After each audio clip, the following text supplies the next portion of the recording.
I've not had a change of clothes for 3 weeks. I can't sleep or eat. This is no holiday, it's hell. I can stay here or get a plane to the UK where I can lose custody of my kid because of lies. And if I don't lose him because of the stalking and the threats, I'm going to go to jail anyway. So how are these my only options? I really need help. One officer came and offered me to bail out, meaning you just pay and go to a country of your choice, but he never told me the price. Every time the door opens, I'm having panic attacks, so they're coming to take Cairo now. They're going to fight me for him. I'm not handing him over to anyone, only my uncle. My uncle's wife told me that I'm all over the news, UK and Thailand, and that all the stories are wrong.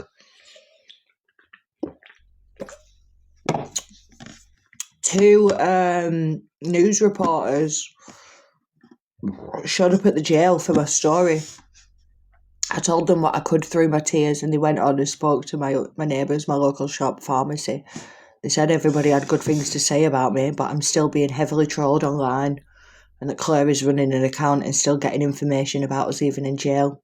How would I know? I'm cut off from the world, and everything changes by the day. I don't really care what's happening on TikTok, and I'm coming to terms with the fact that me and Cairo are going to spend some time apart, but not for him to go to an orphanage and not for him to go to the UK. And the only reason I'm agreeing to it is to keep him safe in the long run and to ensure that we'll be together again. In the UK, we could be permanently separated, and he's in danger of threats being carried out. I've every reason to believe that due to the extent the stalkers have gone. I'm sure I could not keep him safe in the UK. So why would I have hope somebody else can? No, he's too well known and he's too young and he's too innocent. All this stress is changing me, man. I'm so fucking drained and tired of fighting. It feels like no matter what I do, I can't prevent us being separated because of all these lies. And it's mind-blowing. I'm desperately racing, sat thinking, trying to find a solution. The only solution I can think of is Cairo stays outside the UK. My uncle had given me a letter from my friends when they came. They told me to just go back to the UK with Cairo. Infuriating. Don't they know me better than that? I am not giving up on Cairo or what I believe to be right. Then again, I've been across every newspaper, the UK and Thailand, so God knows what's been said about me. I can only imagine. I'm sure my stalkers have contacted the news. My uncle's wife said she wants to sue Savannah. She needs to knock her head off. They're posting old images of my uncle's wife claiming she's a prostitute and that she's obsessed with Cairo and trying to keep him.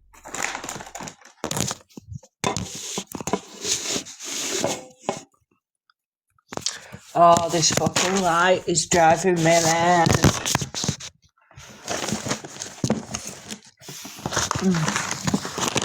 Have we had enough yet?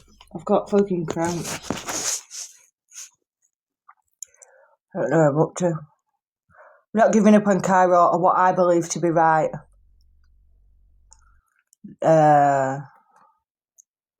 She's posting loads of old stuff admitting into doing X, Y and Z to me and Cairo.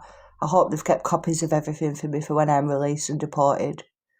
Can't believe I've been reporting this for 4 years. She admits it. But nobody's done anything. And I'm in jail because of them. Cairo is suffering. And I could be taken to a fucking orphanage and nobody believes me. It's mind-blowing. I'm trying with every cell in my body to keep Cairo safe.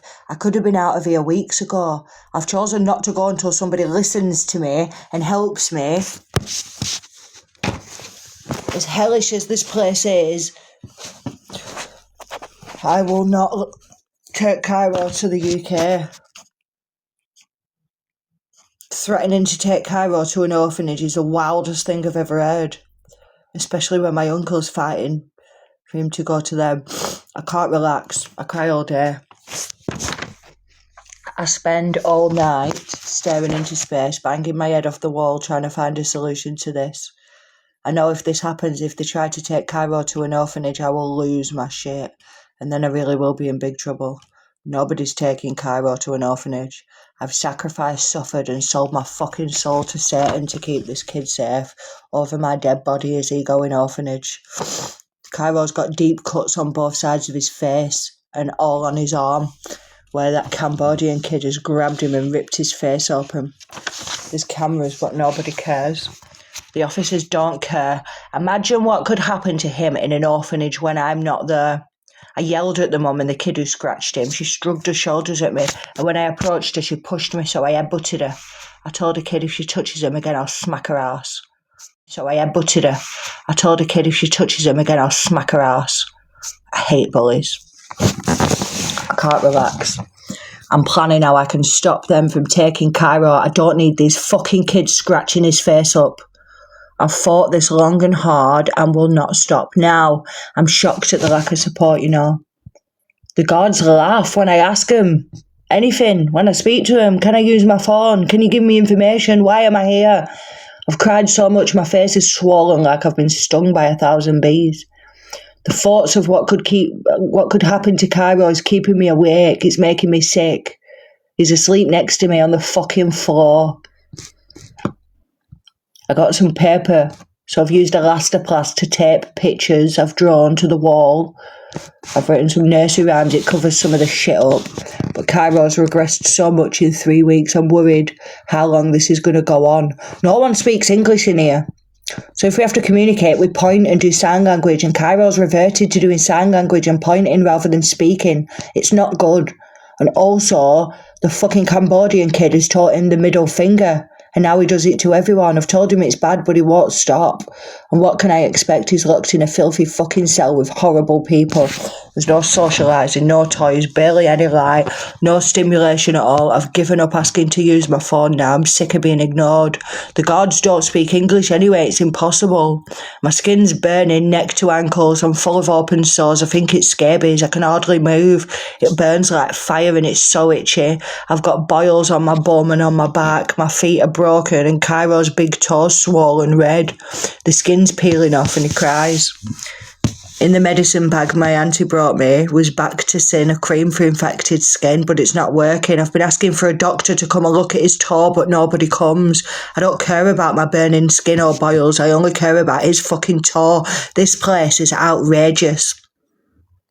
So far, I've seen 4 night officers. One of them thinks he's 10 men. He ignores you. There's the other one who wanted to kick me in the face. Another one who says he'll get back to you and doesn't, but is sound. He supervised my visit today. He spoke to my uncle's wife in Thai. She explained all about the death threats, showed him videos. She asked why Cairo will be taken to an orphanage. She'd brought a file with her. She's been printing everything off from TikTok, old and new. And I was shouting from the other side of the glass, take my kid and I'll take my fucking life, like a retard. But I really meant it. I cannot survive without him, knowing how he suffered with our first separation. Don't even want to think about it. Those 3 days took a piece of my soul. Anyway, this officer really listened and he looked at what she showed him and agreed that he's not safe in the UK. He tried to call the embassy straight away. I was shocked. He's really doing his job, unlike everyone else. Leaving me to lose my mind. The embassy didn't answer the phone, of course. Anyway, at the night check, I ran to the window when he walked past and I said, I'm so scared for Cairo. He said, look, I called many people for you today and I understand Cairo is in danger in your country. I've looked at TikTok and seen the videos being posted about you and forwarded them to my boss. I know your embassy are not doing what you want them to do, but don't worry, your family is fighting very hard for you. I thanked him and asked him if he knows anything about the plan to take Cairo to an orphanage. He said, you and Cairo will not be separated, but maybe you'll be moved to another facility in the village far away. He said, calm down now and try to sleep, and he left. New information again, overloading my brain. This is terrifying. I have little hope from his words, but I don't. I look over to Cairo sleeping on the floor on top of the blankets that I folded. I sit with him and I cry over him, stroking his hair. I tell him I'll fight for his safety as long as I have breath in my body. My life is really a horror movie, only I don't die, just nearly every day. I really hope we can make it through this. I hope I can save him. Finally managed to get a doctor. They're going to give him lotion for his lice, cream for body lesions, and Cairo's toe. The kids are always crying in here. They do my head in. Most people don't have any money and the last food is served at 3 o'clock, so the kids are crying all night, starving. There was a big earthquake yesterday. Some of the glass fell from the windows. The water was pouring from the shower. The building shook. You could hear the walls cracking. Everyone just grabbed the kids tightly and waited for it to end. We thought we were going to die. And if the building did collapse, we wouldn't be able to do anything to help ourselves. I'm sure loads of departments would have fallen down and lives lost. But we won't know. Nobody tells us anything. Food was served at 7 instead of 3:30. The kids were going mad. Yeah, because do you remember that fucking earthquake? And loads of flats and that did fall down. I knew straight away, but actually loads of people in the next room to me were from Myanmar. And that's where the earthquake happened and loads of the families died. Like, eventually they got a phone call like weeks and weeks later after this. And after it actually happened. And half of the families died. Basically, I'm going to have a quick break while I make a joint and open these Swedish meatballs. And then I'll read some more if you want.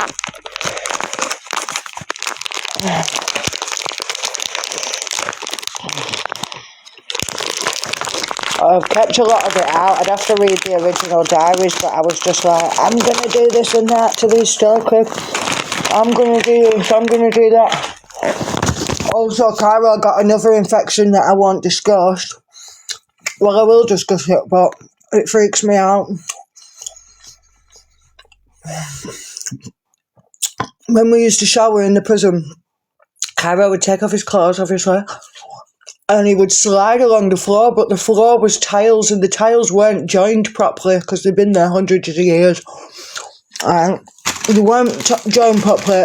And every time you shower, every time you poured the water over yourself, when it hit the floor, filth and bugs came out of them gaps in between the tiles. It was vile. But Kyra would get on the floor and slide across it, and I'd go mad every day and say, pack it in. And eventually it got sore. And it just made me very mentally ill. I was terrified to get a doctor because I thought everything I've been accused of, you know. But anyway, I did get a doctor and they knew it was from the floor. So, I need to worry. But yeah, I'll read some more of my Thai jail diary in a minute. Just needs editing, doesn't it?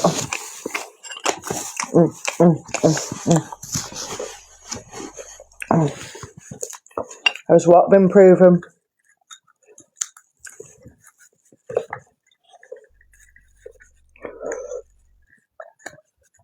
Becca who? Becca who?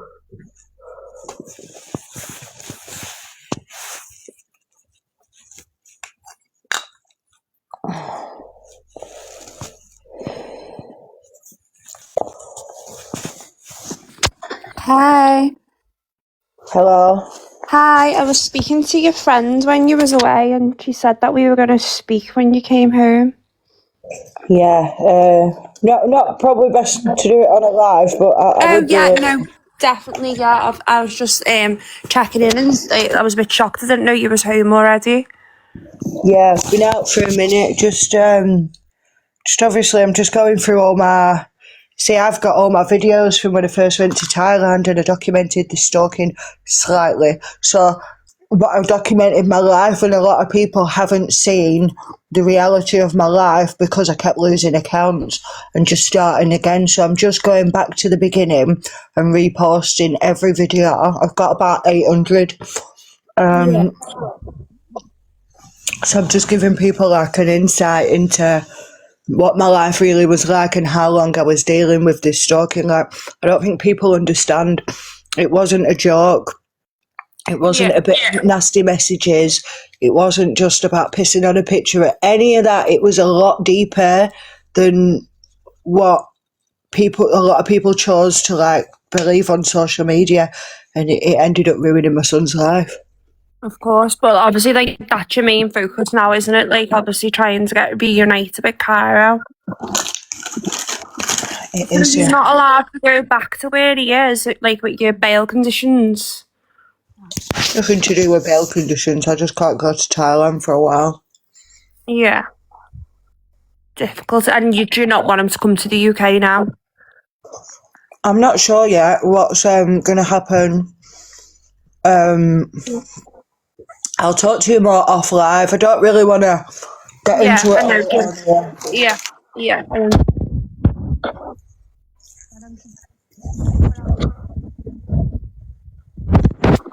Bye.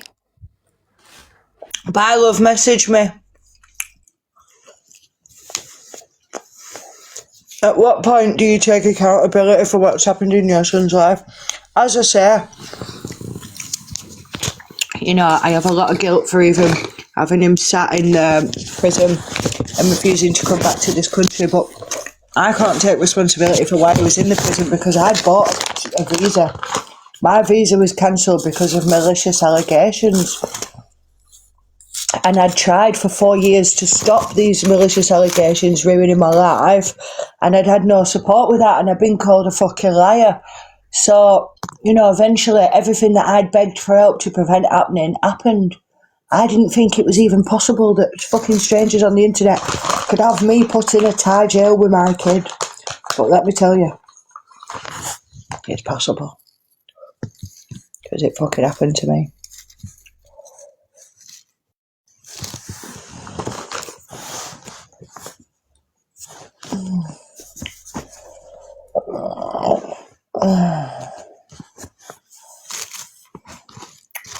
Social do need to work with me, and hopefully they will. I am going to a different one, but like I said, right now I think just focus on getting money for a solicitor. I'm going to need somewhere to live regardless, but I just need like a little flat. The only reason I didn't want to talk on the live is because I don't want screen recording for people's pages. I'm not interested in that. If people want to get to the bottom of the truth when they've posted shit about me, I don't mind. But there's times when I've tried to reach out to Becca before and she weren't interested. And, you know, all these creators that have got a platform, I know what I did in retaliation to what was done to Cairo. Some consider it out of order. I've told you I feel justified because I'd asked her repeatedly to remove indecent images of Cairo from this app and she didn't. So I pissed on the picture. I didn't just wake up and do it for fucking nothing. But, yeah, it was after 4 years of shit. You know, people need to take the bigger picture into consideration. That pissing on that picture is nothing in the grand scheme of, you know what I mean? It's deserved.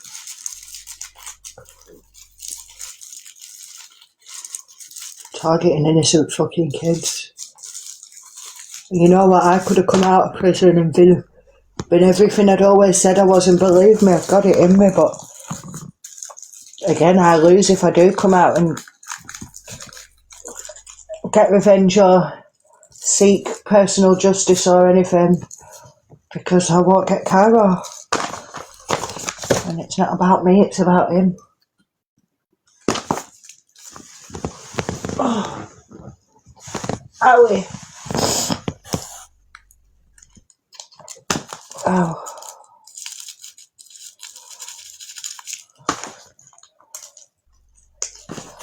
Right, do you want some more story or not? Right, yes or no now, because I'm getting a bit bored of it. But it saves me answering the same questions over and over again. Oh, shit. Okay. Okay, gang. Okay. You're actually listening, aren't you? Shit. Right. Let's have a couple of drags and wet my whistle. I will get wet. Fucking hell. Comments are going skeng. Right, banged up abroad part 2, here we go. Let me try and clean my camera lens a bit, not that it does fucking anything. No, makes no difference. Right,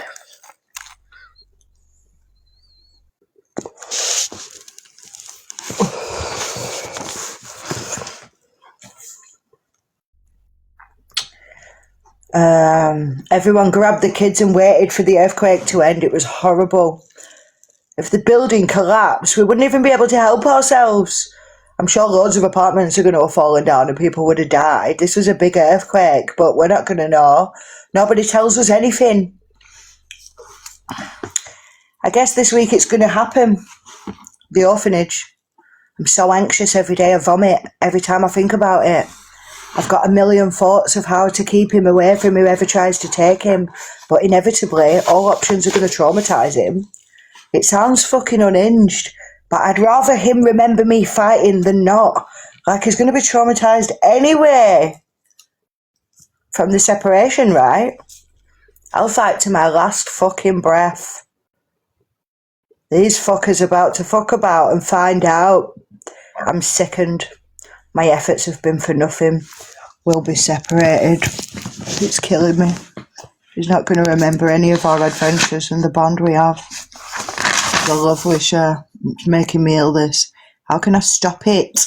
These stalkers and the corrupt UK system has got so much to answer for.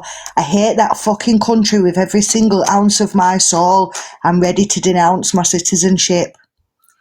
Anything that will keep us together and keep him out of the UK and make sure that we're together again. If we must be separated, and my heart is completely broken about it, but if we must be, it must be the least harmful option for Cairo. And that is all I'll agree to. 1 minute, my joints fell apart, has it? What's it doing? Oh, yeah.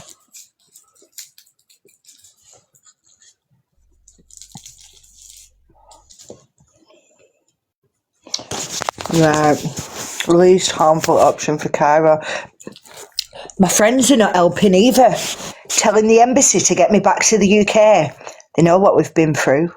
I feel like cutting everyone off. What's it really matter to them if I lose him? It's me and Cairo that lose. We lose each other. And I just want to keep him. All the allegations are false. Why should he suffer in this place, in a fucking orphanage, or in the UK system? This is so fucked up.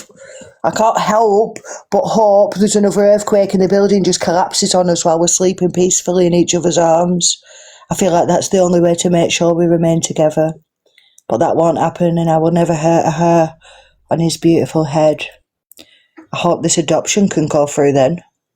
I'm starting to think it won't, and then what? I want to tattoo not for sale or adoption on him. Who the fuck can adopt him? Only my uncle, and we're revoking it later. Not some wombwuss fat bitch from the UK claiming benefits and drinking too much wine. No, absolutely not. I'm sick of this. My mind is playing tricks on me. My thoughts are becoming irrational. My life is a joke. I've not got control over anything. I'm drained. I'm disgusting. I stink. My skin is itching. I'm starving. This is mental torture. What is going on? I don't have a mirror, but when I see my reflection in the window, I'm shocked. I don't look like me anymore. The stress is getting to me, bro. He loves to do his affirmations anyway, you know. I am strong.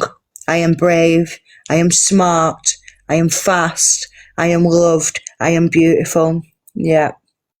Yes, you are, sweet Cairo. I've been trying to teach the other kids some English alphabet songs, 1 to 20, and the names of all the animals I've drawn for Cairo. But I hate repetition, so it's driving me mad. I can't remember a single nursery rhyme apart from 2 that I've written on the wall. So we sing Disney songs and Justin Bieber, and it's all I can remember. My mind has gone really blank while I've been here, and I spend a lot of time staring into space. I cannot believe that this is my life.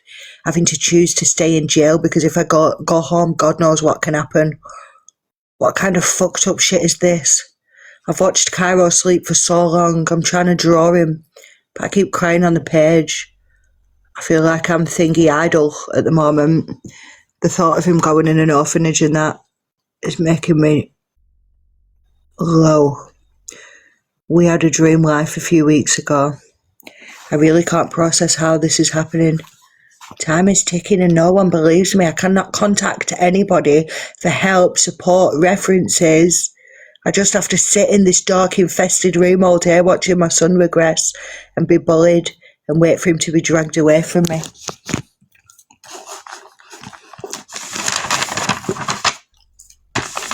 Boring, innit?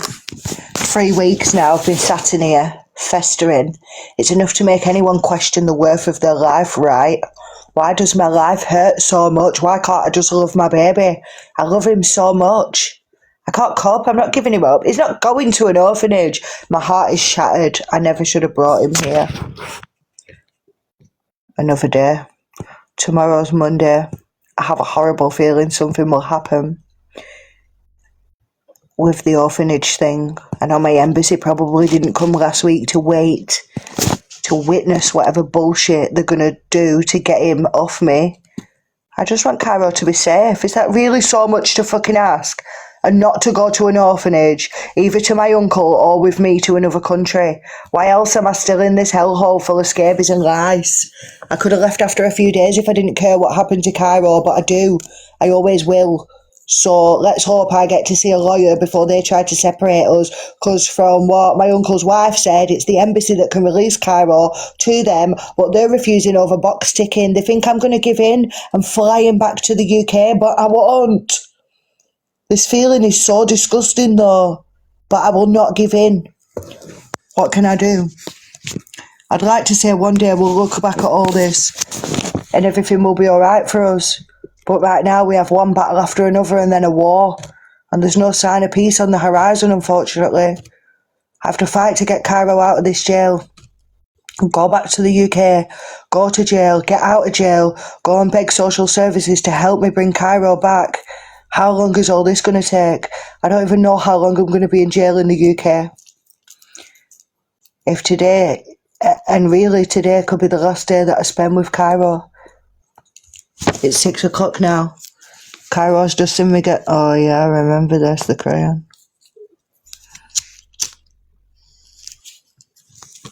Is it crayon day? What the fuck is that?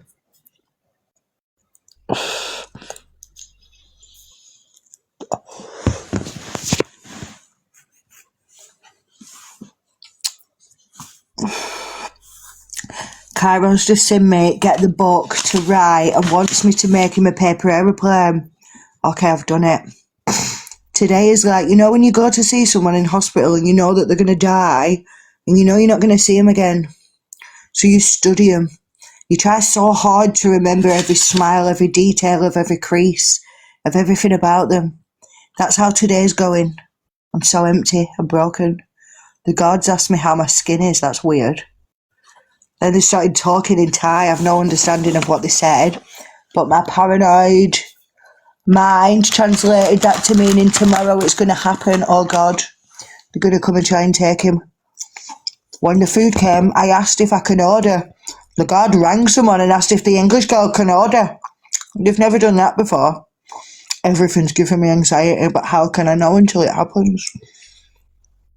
Surely I can't be separated from my child for trying to protect him. Surely not. And if I am, what kind of message is that sending? This jail, not that I'm trying to arrange adoption or temporary guardianship for Cairo. Because they've fucked about every time I've tried to fly where I want. So why would they refuse that but let Cairo go to an orphanage where he can get hurt?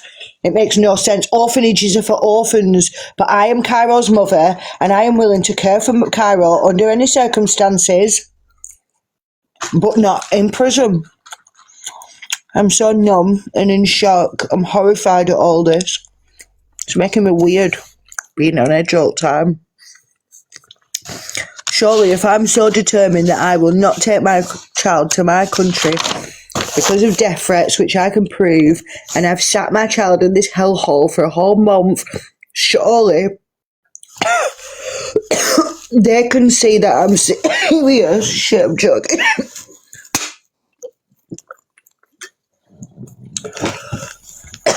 Fat bastard's choked myself today.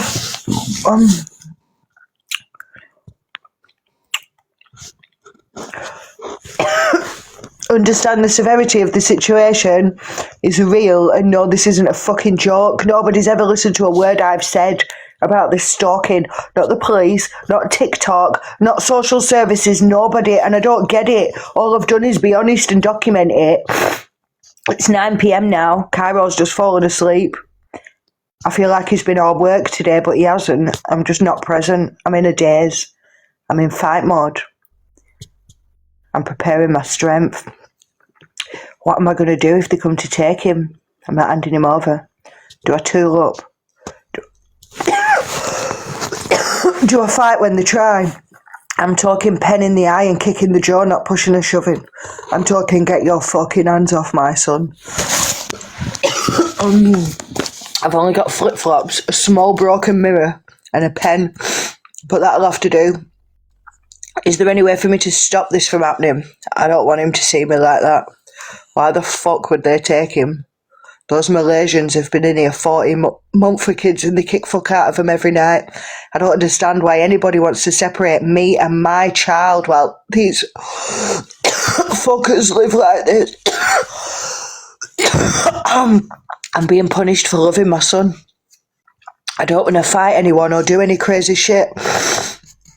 But I'm eyeing up the washing up liquid, hot water and the glass slides out the window. The broken mirror and a pen, that's all I've got. Who's to say they're not going to trick me to leave the room and ambush me? I can't cope, my brain aches. I cry all night, hugging him while he sleeps. It's a shame my mum didn't love me how much I love Cairo. He has nobody but me. My body's in constant pain from the rash, from the floor, from the constant headache, from crying. 23 hours a day. Cairo hasn't eaten the food once in a month that we've been here. He's slowly talking less and less. Fuck my throat. I haven't had access to my phone or anything for a month now. But right now, until we are believed, it's my only option to stay here. I will not take a direct flight to Gatwick as the embassy suggests. They can fuck off. What about Cairo's life, his safety, his future?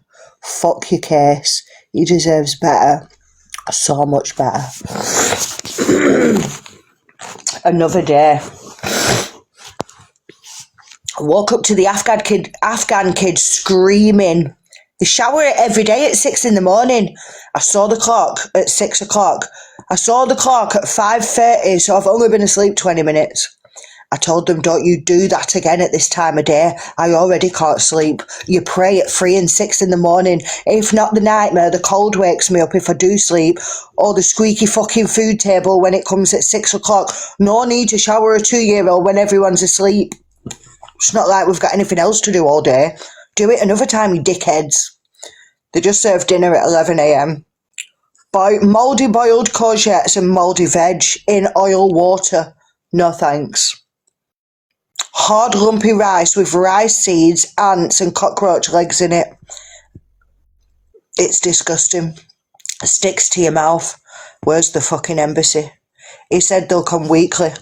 I'm going to tell them not to come again. Useless wastes of space. I'm so anxious. I vomit the rice I've eaten. I can't do anything. I just rock back and forth crying, staring at the wall. I don't know what Cairo's doing. Just wait and fight, wait and fight, wait and fight. But I'm powerless. I pace the cell on high alert all day. I can't focus on anything. It's 5:30. I'm going to say we made it through today. I don't think anyone's going to come to take him now. My guess is that the jail are going to arrange it with an orphanage, and when they arrive, they'll come to me. I start to calm down. We've made it through another day, but I've been so unwell today. Every time I hear the gate to the corridor opening, I'm grabbing Cairo and getting worked up. It's not good for him to see me like this, but this is how we're living, clock watching, panicking, observing, listening, mentally preparing for war. Not going to hand him over. It's draining me. The dreams don't help. There's no escape. It's just torment, not to mention the itchy burning skin and the boils and the bruises from this disgusting floor. I've lost my shit with everyone in this room. Most of the mums sleep all day and ignore the feral fucking smelly kids. Let them do what they want. I'm the only one with money now. My aunt brings us bags of stuff every week from the monks, so we have a lot of stuff and these fuckers harass me all day. I share, but I don't know how long we're going to be here, and Cairo is only 3 years old. And the others are older than him. He's not allowed near the Afghan that's 2, because she bites him and scratches him. And now he's got crayons, paper, colouring books, storybooks. some small cars, some small flashcards. I always get him to share, but the other kids try to take his things and then not play with him. So I have to take him and play only with him. And one girl I let play because she's very sweet. I feel bad and he doesn't understand. He just wants to play and share. But you're not playing with someone who's mean. It's so hard in here. He doesn't have a clue what lice are, and I've pulled 3 from his hair that have fallen from another kid. I comb his hair a few times a day with a lice comb and he hates it. I tell him to stay away from the kids with lice, but he doesn't care. He just wants to play, to share. He's sick of me and my fucking 2 nursery rhymes, and I feel so bad for him. I really try to be as respectful as possible. Cairo likes to go on people's spaces and touch the stuff, and I don't want to yell at him all day, but the kids hit him, so it's really mind-numbing. I have to yell at him to stop him getting it off another kid, and it's just a constant cycle of the same thing. The TV's been on a Thai shopping channel for 2 weeks, so he's got nothing to occupy his mind. He likes to draw at night, but he won't do it all day, and he was so active outside. How am I meant to get him to sit down? It's so draining from the minute he wakes up to the minute he goes to sleep. I finally got a request form, but I did one 10 days ago to call, and I haven't had a call, so I'm not sure if there's any point. Another day. I fought with the Afghan mum today. She threw a bag of books at Cairo and knocked him over because he stood on a blanket. I lost my shit. How dare she? I threw her into the wall and told her if she does anything else, I'll beat her in front of her kids. I let her go. I let her go, threw her into her kids, and we started to argue. And Cairo became scared and screamed, and she got in his face and screamed at him, so I punched her straight in her nose. She was lucky I stopped at 1. If I wasn't terrified of my son going to an orphanage and all the kids being there, I'd have smashed her fucking head off the wall repeatedly. All she does is lie on her fat back and dictate to her other kids all day to do everything for her. She does nothing. Her other kids look after toddler. Nashers, the biter, I call her. At dinner, she pushed past Cairo. He likes to stand in line and takes food, but he never eats it. Check the comments.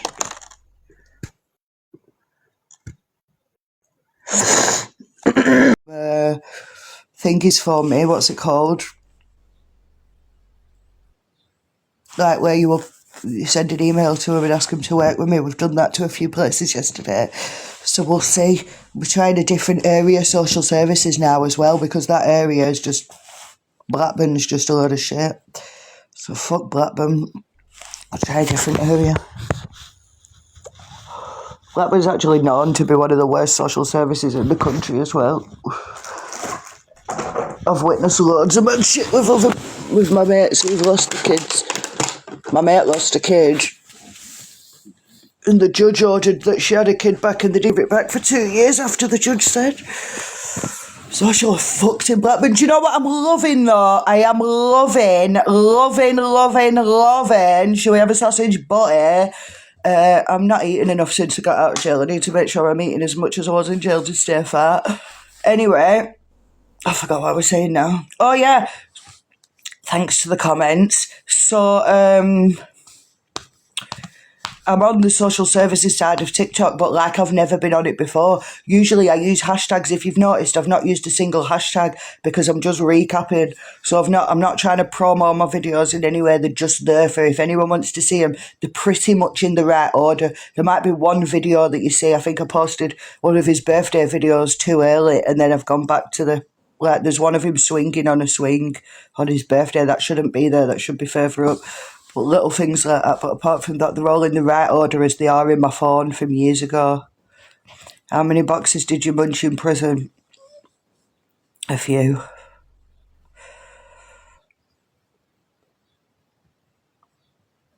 A few. No comment. Can you tell us what happened in the jail abroad? It was just filthy and miserable and long and dirty and watching kids suffer. It was...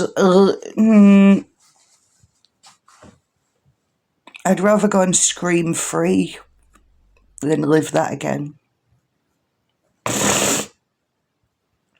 I'm banned from the country that he's in.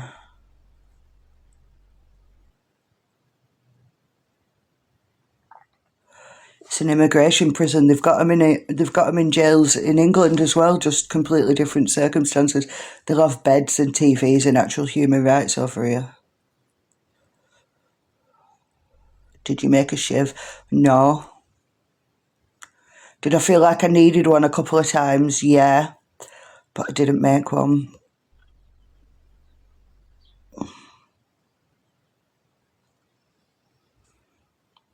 I practised headbutting instead. I can't headbutt to save my life.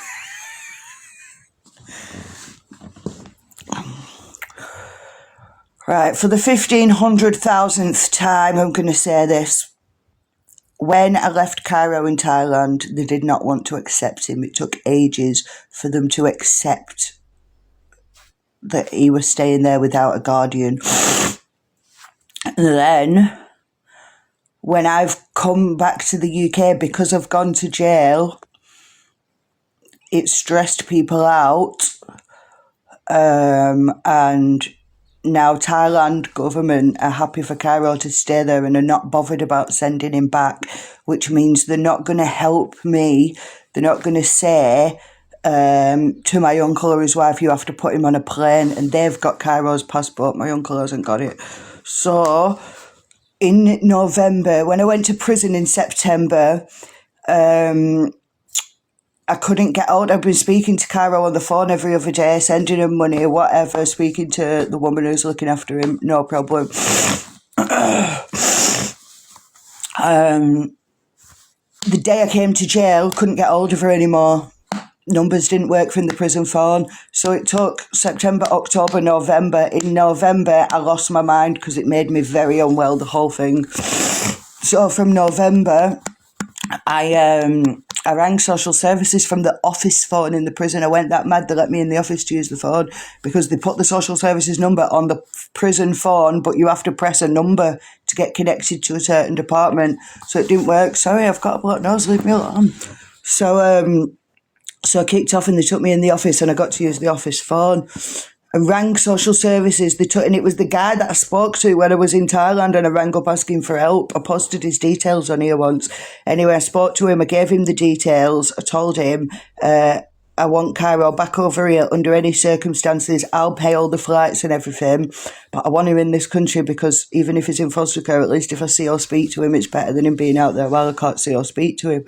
So social services contacted Thailand, contacted solicitors and contacted my family in Thailand.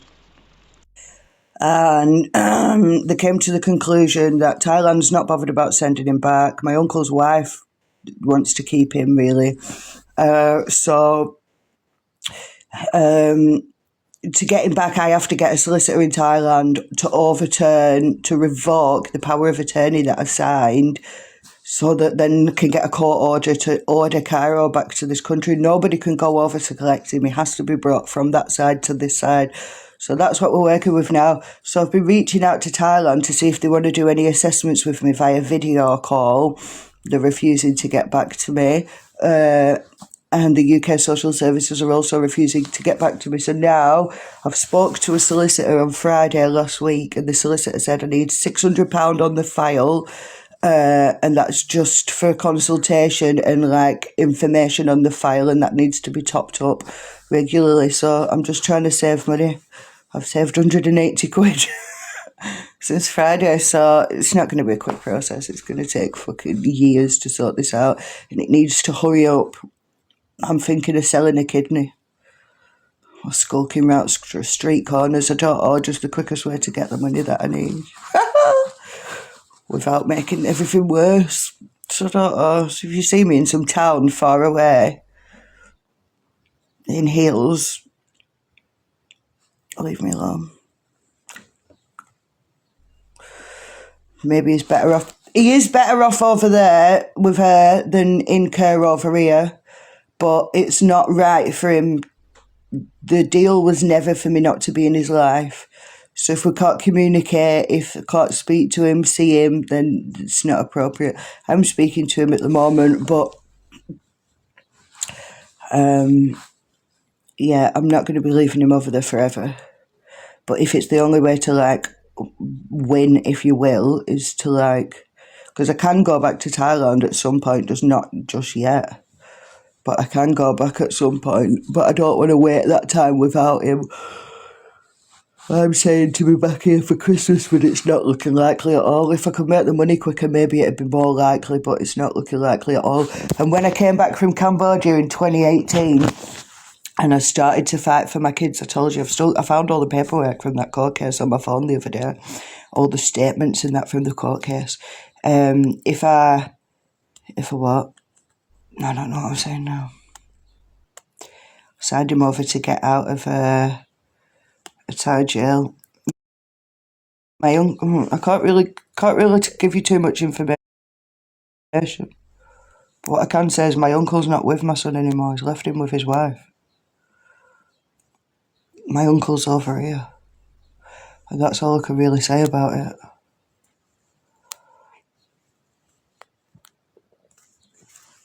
Yeah, his wife's Thai.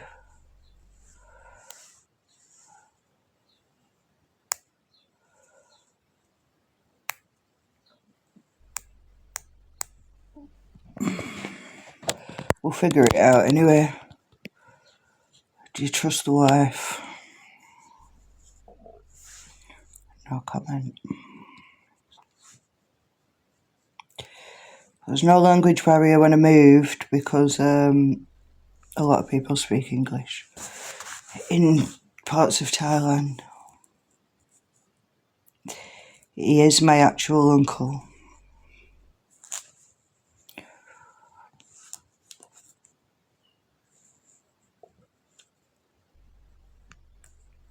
I can't get into it, honestly. I can't risk pissing anyone off. I can't get into it. I need to be able to speak to Cairo and communicate with people.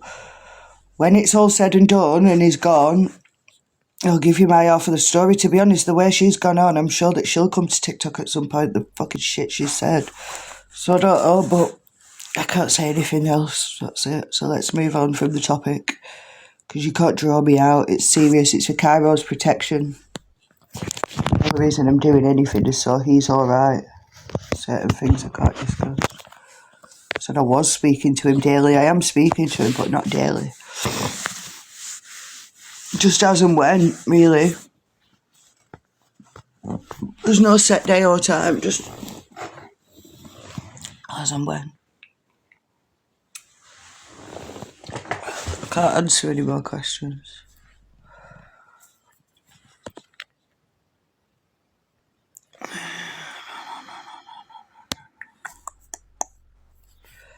It's 4 now.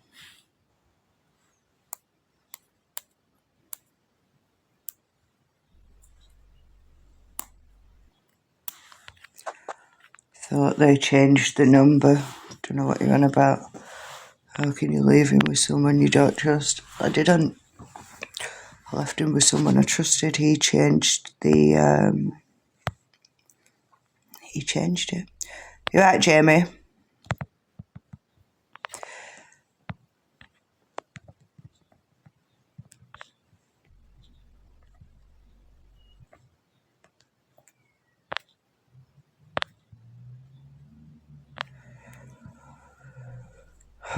You said the woman changed her number when you went to jail. No, I never.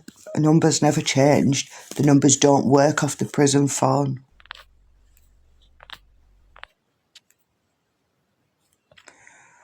I don't really care where you think he is. Morning, Ronnie, you alright? I'm probably going to have sausages.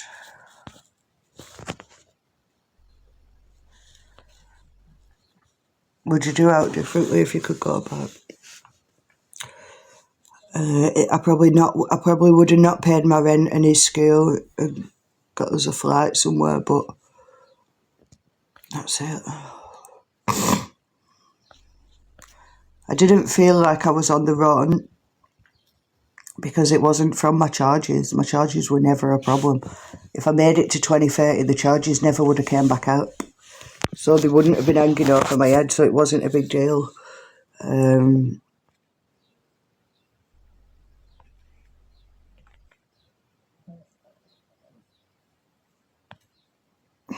answer any of these questions.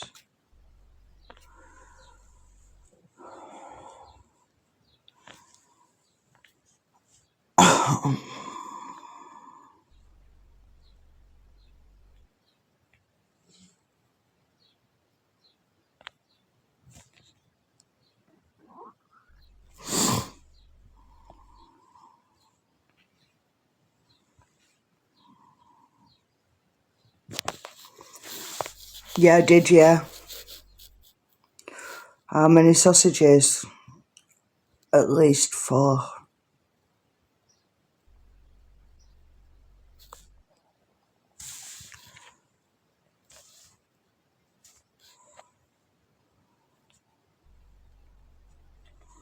We're not going for a drink. I don't drink.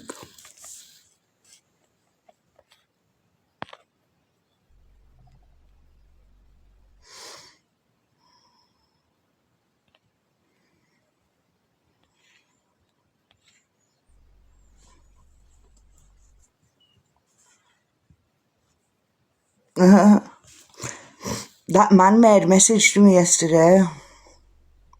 My eyebrows, they can't they? I love my eyebrows.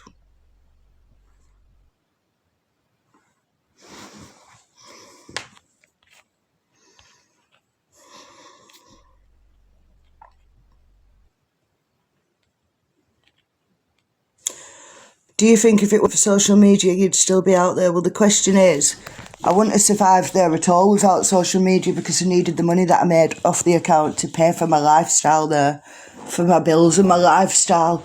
But yeah, ultimately, yeah. But I did try repeated efforts to find other work. That, like in Thailand, there's no just, oh, I'll just work illegally. You get caught straight away, you go into jail. So I tried to work around that. I taught online at a school. Say if I worked all day, I'd have to drop him off at school at 8:30 in the morning, get back, start at 9 until 3. I'd do 6 or 7 lessons and only make 30 quid. I could sit on TikTok live, make 100 quid off the live, and it boosts your videos. So when I'm on live, my videos are getting more views, which would make me more money to pay my bills. I didn't have another way of paying bills in Thailand, and my outgoings were over $2,000 a month, 2,300 a month or something.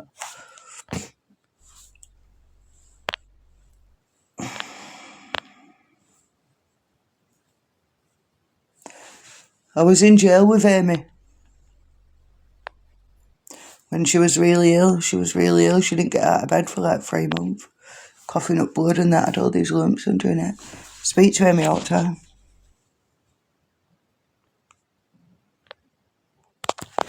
I'm back in the UK. Weren't you working in a school abroad? Yeah, but not in Thailand. At the end, before I got arrested, when I was pretending I was working in the school, that was just a lie. I was going to a school learning Thai, and the teacher let me use the spare classroom and pretend I was teaching just to throw people off. But I did work in a school in Cambodia for a couple of months, and then I quit because I had anxiety.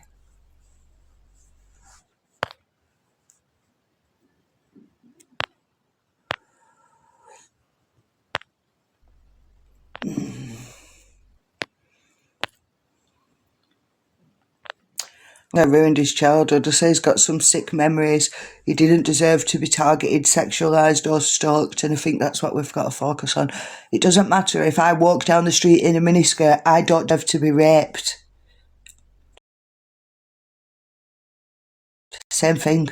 Posting innocent family videos of my son travelling on the internet should not result in weirdos sexualising, abusing and lying about him. It shouldn't. Say what you want. I will stand on that hill until I am shot off it. Thank you and fuck off.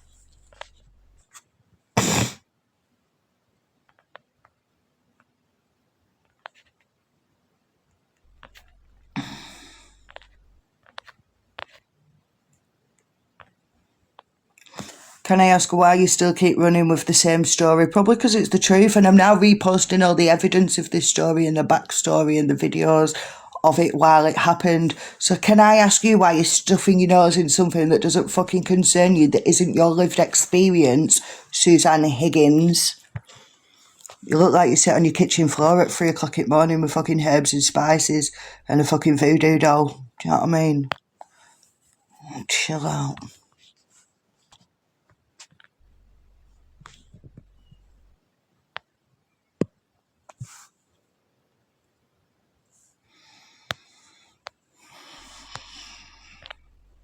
I don't sell myself now. I offer a painful service. What have I lied about? And where's the evidence of said lies on my profile then? None of them are perfect though. The little crackheads buy the kids 6p yogurts from shop. Do you swear which country? I'm in the UK. Who sexualised him? Stoker's on here did. Shall we have a look at some of it, shall we? For the 58,000th time, shall we have a look at what I refer to as stalking? These are the stalking files. One minute. Let's have a look. What we're talking about. Okay. We've got...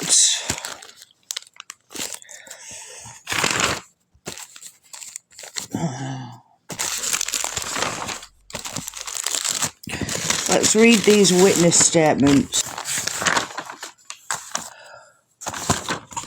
I am going to remove the name from it.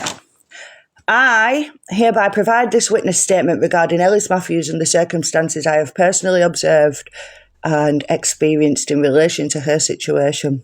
Early in 2024, I encountered Ellis Matthews on TikTok during what I witnessed to be an unprecedented campaign of stalking and harassment targeting both her and a young son. The severity and relentless nature of this abuse compelled me to speak publicly in her defence by creating supportive videos. My decision to defend Ellis resulted in immediate and severe retaliation. Harassers created fabricated news articles portraying me as a paedophile. They digitally inserted my photograph into legitimate news stories and circulated these forgeries across social media platforms. This was clearly designed to both damage my reputation and create false associations between Ellis and criminal behaviour. Multiple false allegations about me were submitted to the Department for Work and Pensions and the Home Office. These reports alleged falsely benefit fraud despite my continuous full-time employment. Fake accounts were created using my name and likeness, posting defamatory content designed to support the harasser's false narrative about both Ellis and myself. The perpetrators researched my employment history and contacted my previous workplace with malicious intent. As someone who has been previously been a victim of stalking and harassment by a former partner, I was particularly vulnerable to this type of abuse. The harassers discovered the history and deliberately contacted my former abusive partner, inviting them to participate in further harassment against me. This circulated action was designed to re-traumatise me and cause maximum psychological distress by reactivating past trauma. Following my public support, Ellis contacted me directly, leading to a close friendship. This friendship involved regular telephone conversations. Blah, blah, blah. Anyway, there's one of a social worker in here as well. Here it is. My name is... to whom it may concern. I am writing to provide a personal character reference for Ellis, for whom I have known for approximately 12 years. I have a background in social work and psychotherapy. Ellis first contacted me for support during her pregnancy while she was experiencing stalking and harassment. This was shortly before she left the UK, and since that time she has remained in contact with me regularly for emotional support. Over the years, I have witnessed a prolonged and disturbing campaign of online harassment directed at Ellis and her young son, Cairo. This has included individuals live streaming content on social media platforms, including TikTok, members of the public being urged to locate her accommodation, take photos of her and her child, and report her to authorities, manipulated and inappropriate images of her child being circulated online, and sexualised and threatening commentary made in relation to both Ellis and Cairo. Ellis has made numerous and consistent efforts to protect herself and her child. She has contacted the police, children's social care, the the NSPCC, the Child Exploitation and Online Protection Centre. Despite often receiving limited or delayed responses, she has continued to advocate for a child's safety and welfare. In my personal interactions with Ellis and my opinion, I believe she has demonstrated a clear and sustained commitment to safeguarding her child and pursuing all available avenues to stop ongoing harassment. I've made multiple conversations with her and I've observed her engaging warmly and responsible with her son. Her care, insight and proactive attitude are evident. And then there's one from the NHS as well, a nurse from the NHS. That's sent by the NHS fucking website. Got loads of them. Anyway, that's not what I was showing you, is it? But while you want to chat shit, I'll always come with the receipts.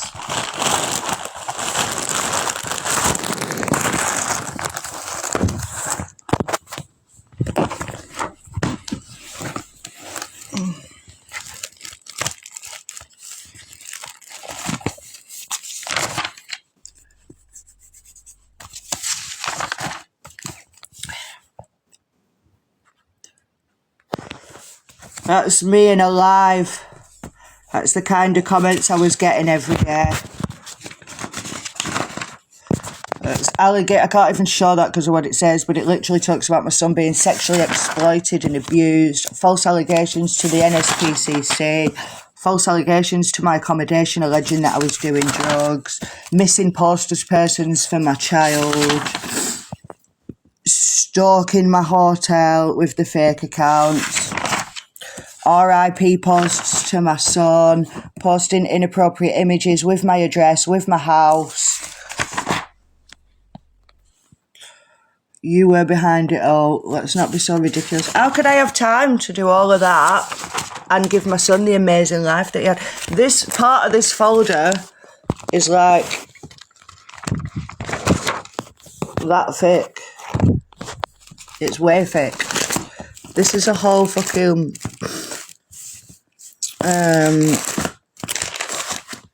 what else have I got? They're all police reports. Got all my medical reports from being pregnant to when he went in the jail.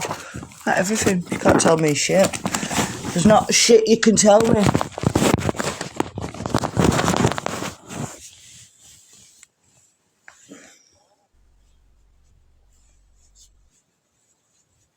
I look like the baby filter.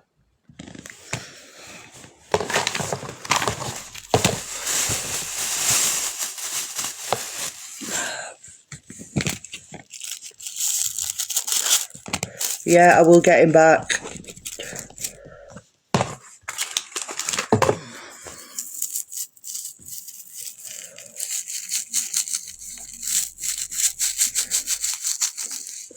What about my other kids? I see them all the time. I'll be seeing one on Saturday. I'll probably see one today. No social services involved for them kids. The dad makes the decision on one and the grandparents make the decision on the other.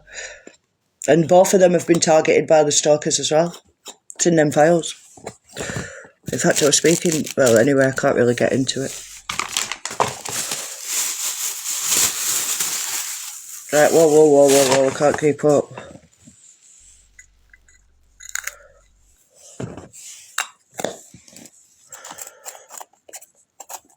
I'm fine.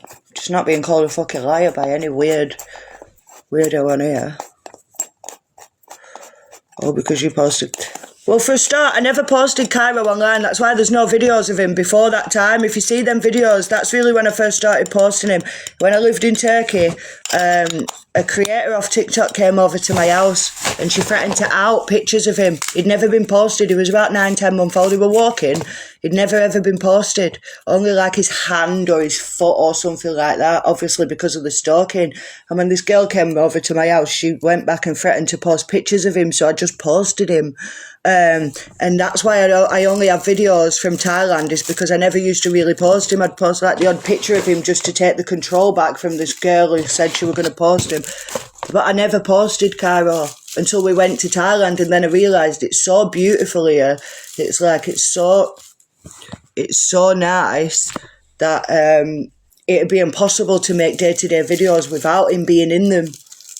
Do you know, to show the activities we were doing and how beautiful it was. And that's why I posted him. It's not an excuse, is it? An excuse is like making up a story to excuse a behaviour. I'm just reminding you of what the situation was. There is no excuse. I'm just telling you what happened. Fucking idiot. Take accountability for what? Giving my son a fantastic life. I will. I do. Believe me, I do. That's why I'm not sat here crying. Because I know everything I did and I'm doing is for the kid, and you haven't got a clue what's going on, what's happened, why it's happened. So I'm the one laughing on the other side of my face because I don't really care what you think when you don't know all the facts.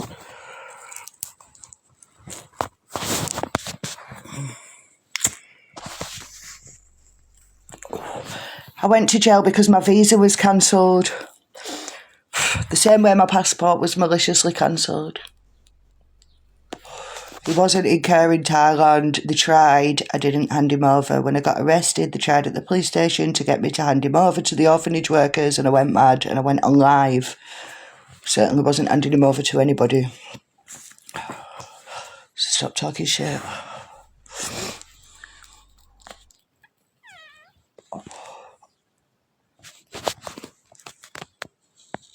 It's not your business where he is, honestly, really, is it? He fell out of my vagina. It's my responsibility. So let's just curb it a bit. Make your mind up. Told you all you were lying. Lying about what? He does miss me. I miss him too. Yeah, I've just come out of prison for drugs for a case I caught 3 years before my son was even conceived. Wowie. I mean, I really can't predict the future, love. Do you know what I mean? I was in style for about 7-8 months, from September to April.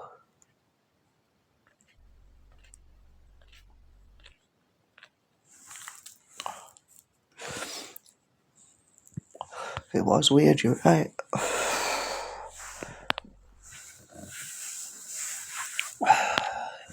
Yeah, I did those rage bait videos. We've been over this 1,000 times. I did the rage bait videos when the images of my son came out with no clothes on. I had to remove all of my videos off my account that included Cairo in them for his safety. So when I did so, I made a video cleaning my apartment, and I thought, how can I get views off this video now when I'm just cleaning?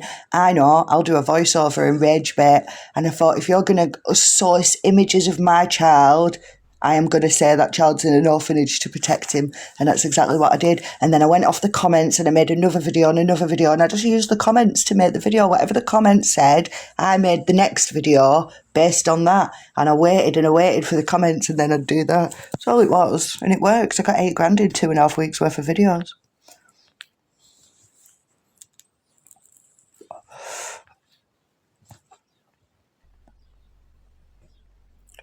The arrest in the UK was for a drug case from 2019 in the UK.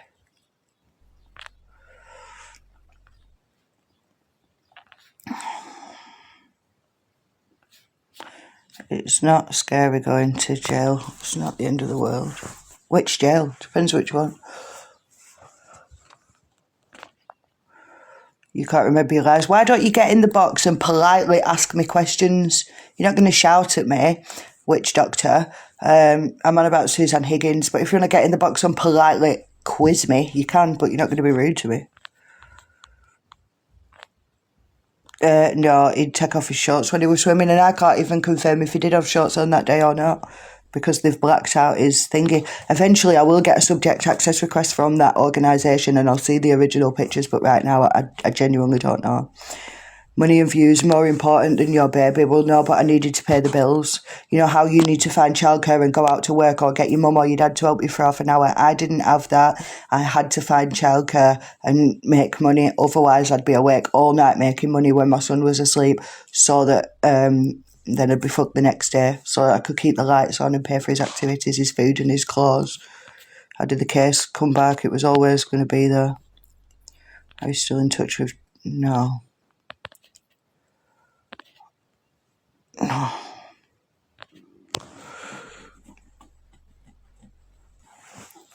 I know. Yeah, they did. God does see everything, you're right. I've just showed you the pictures, what they posted. They blacked out his bottom, but they insinuated to people that he was being taken. The whole purpose of them posting that picture was to advertise my son to wrong-uns.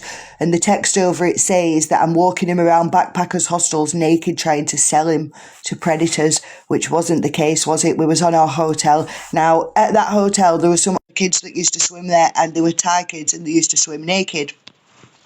So sometimes when them kids were in the pool, Cairo used to think it were funny to take off his shorts. 1 minute, I need to send this message. Cairo used to think it's funny to take off his shorts. And I used to, if I weren't getting in the pool that day, I'd swim with him most days. But there were sometimes I'd get my head or whatever, and or I was on my period or something, and I just wasn't feeling like swimming. So instead of getting in the pool to get his shorts back, I'd just walk him to the room to get another pair of fucking shorts. And I'd get them out, either the cleaner would get them out and leave them next to the pool for me, or I'd get them out the next time I got in. It was just something he found very funny. I think I obviously can't post it, but I've got videos on my phone yelling at him, and he's at the top of the slide, wazzing his shorts off the slide at me, and I'm like, get your fucking shorts back on. Like, he's 2 years old at this point, do you know what I mean? The kid was just having a jolly good time, and he felt comfortable and safe to know that, you know, it's not unnormal for kids. Don't forget, he lived there as well. That was his home where he felt safe.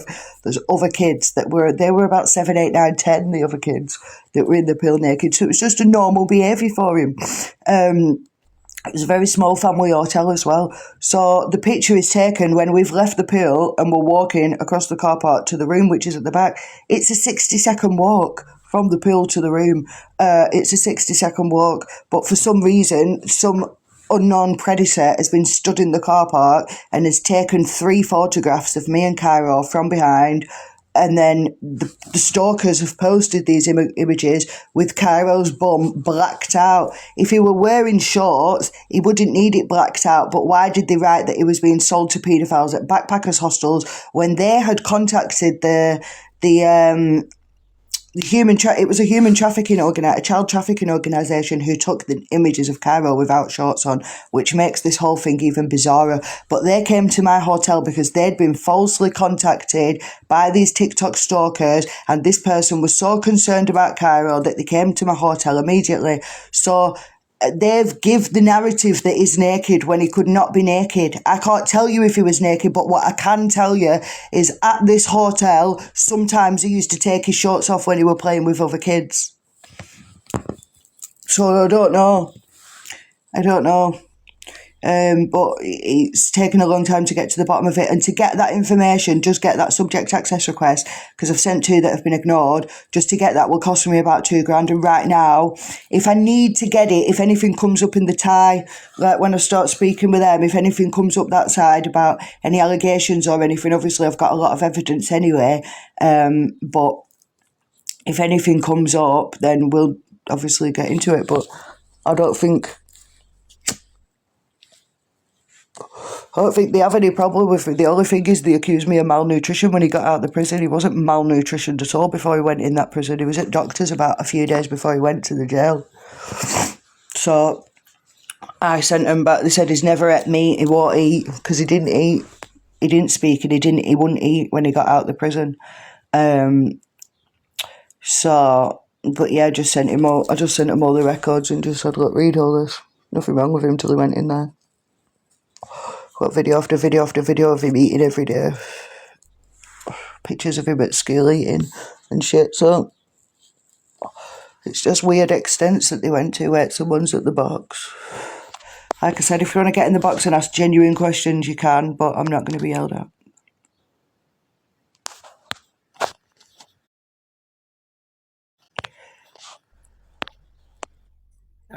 You know what, Alice? Tell everyone to go and fuck off. You shouldn't have to explain yourself. That kid of yours lived a better life than any fucker in this life. I'm telling you. I've watched you for years and years, and I've spoke to you before. The reason I don't mind it sometimes is because I understand that not everybody sees everything I post. Do you know what I mean? People, and I lose accounts a lot as well, so people have not followed the full journey. They thought they were following me, but really I'm 3 accounts down because I keep having my accounts removed for arguing with knobheads. So I get why some people are like, oh, what happened here, what happened there? But when they're downright sat there calling me a liar or fucking blaming me, I am the first person to hold accountability and say, look, I could have done this better, I could have done that different. But I could not control me getting arrested in Thailand. I had just bought a fucking visa. There was nothing I could do to prevent that apart from run. And really, that would have been the worst thing because, like, this all had to happen at some point. No, I'm just thought. You know what I mean? It all had to come to an end at some point. He loved his food. He did. He was a happy kid, man. I remember when he was like, I think he was about 1, and you did all his birthday, put him to bed, and you did all his birthday stuff. Oh, he woke up, you did a video the next morning. No, I loved it.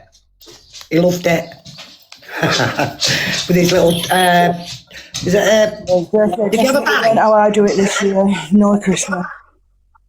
He's lovely. What? He's My lovely. Wi-Fi is really bad. So it's really, really bad connection. I was saying that when I remember years ago, I think it was his first birthday or second, when you put him to bed, and when he woke up the next morning, he had all his toys on the settee and that. So cute. Loved it. Yeah, I loved him to bits, man. Best kid ever. Yes. Will you soon see him again? Yeah. You will. Keep your head up and you'll see him, believe. It won't be long. No, it won't. Not always someone else's fault. You can't blame other people for everything, but I didn't cancel my visa. I've still got the text messages on the phone from when I ordered the visa and the woman saying you need to come to the office now. The day I found out that my visa was cancelled was like the first or something. I made a video on here crying. I couldn't say what had happened because I had no visa, but I was crying on the video. So, listen, when I repost all the videos, it all makes sense. So just fuck off. Yeah. Just wind your neck in, honestly. You're talking shit. And them trolls was horrible. Are they still doing it? No, I think they know better than that. Good. I'll be on the next sweatbox back to the prison, no problem. Yeah. Now you're back in England, you'll not fuck out of them. I don't want to have to go down that route because if I go back to jail again, social services are just going to say, oh, you're in and out of jail. And that's the only thing they've got on me, really. I don't take drugs. I don't chill with anyone. I'm fucking staying by myself to stay out of trouble. So, you know, they really don't have anything on me. But, and like I said, the drug case was before Cairo was born, 3 years before he was born. Let them try and bring that up. Like, I'm not bothered about that either. So... Well, I don't know. It's just trying to get social services to work with me. They're being very difficult. What are you going to do? Bring him back here? Or are you going to go there again? I want to just bring him here just to live here for about a year to get social services cleared and you get like whatever they want to do, child protection or something, and just get rid of them properly. So then I can travel, I can do what I want, and anybody can make whatever false reports they want. I've done it. Everybody's seen all sides of it. They've seen I can live a normal life. My priority is the child. I'm going. Just leave me to it. Can you imagine him coming over here? It'll be fucking freezing. He'll be freezing, he'll be bored out of his mind, sat in the house all the time. He'd probably be severely depressed. I have considered this, and you know what? I was speaking to my therapist about it the other day, and she said, you really do need to think about it because, you know, it's such a different lifestyle over here. He's very free over there. Like, even... You know, his diet is he's had chicken nuggets and the odd burger, but he eats chicken fried rice and noodles every day. That's what he lives off. He eats full Thai food. He speaks Thai. He doesn't, he speaks English with a Chinese accent. Like, he doesn't, it's all he knows. He says, Sawadika, mummy. And then I asked him, I said, have you been to school? And he went, I told you many times. His voice is hilarious. It's so funny. It's hard not to laugh when I speak to him. He's got a proper Chinese accent. So for him coming over here, you know, it'd be really, really weird for him. It would. And he's quite... I don't know, it'd be weird for him, yeah. It'd be a lot of adjusting. It's not like just going to, he's been to loads of countries, but it's just for short amount of time. So I do have a lot of anxiety about bringing him to this country. I wouldn't if I was you. Just have to see what happens. I feel like everything's just dragging so much. No. How long are you going to be by the time you see him now? Oh, I don't know, it's coming up to a year now in a few months and a couple of months since I've actually seen him face to face. Makes me feel sick. that it does. So I'm hoping to have some answers by next Tuesday. I went to a meeting yesterday. I'm going to go back next week. So she sent some referrals out to different organisations and is going to contact different social services. So we'll just see what they're saying. If not, then I'm going to try to like move to a town, a completely new town, like fucking couple of hours away. And try there, and just if not, I might have to try Scotland. I don't know what else to do. If they're not going to work with me over here, if I do have to get on a plane to see him, it means I can never come back to this country with him again. And even though I won't be wanted by the police this time, which I never cared about in the first place, it means living the same way again. And it's not just people following me or needing to rely on TikTok, because I could use this 12-month now to make enough money to last us a couple of years. But it's knowing that I can't come back to this country again. But now he's getting older. It's only 4 or 5 years that I need to stay out the country. I can bring him back. As soon as he's got his own voice and he can speak and answer questions like 8, 9, not talking like a baby, then, it won't be such a big deal. But because he can't speak for himself, that's such a problem.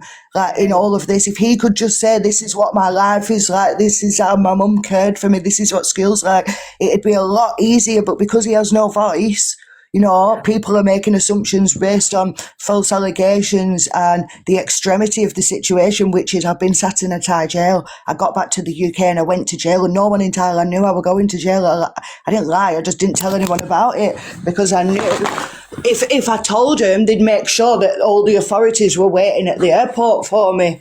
And I already thought they were going to be, but I weren't going to remind them about it, if you know what I mean. So every time I saw anyone in the Thai jail, I was not mentioning that. I was purposefully trying to get answers to questions without bringing it up. But I always knew I was going to prison at the airport, at the UK.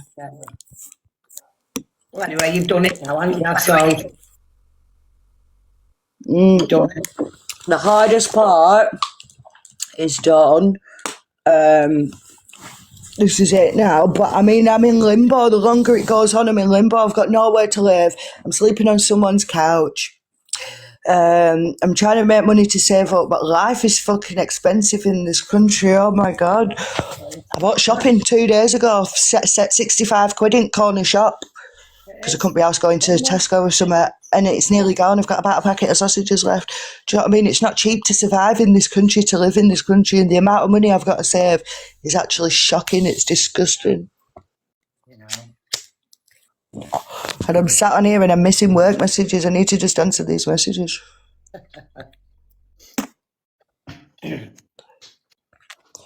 What? Shut up.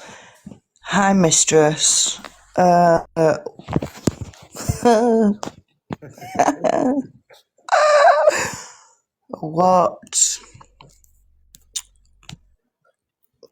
type of session do you want? Come on. Oh, my phone is so slow. What's it doing? Right, well, I'll let you go anyway, Ellis. I just thought I'd put my thing across. How do I do it? Get out of here now. Off.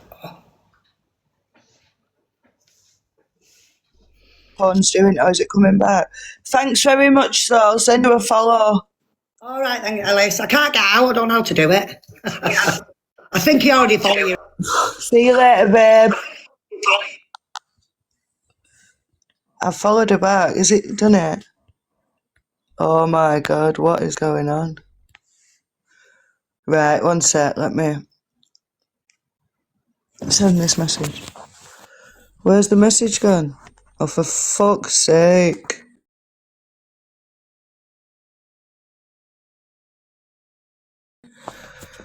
Right, hang on, I'll be back in a minute.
I'm back.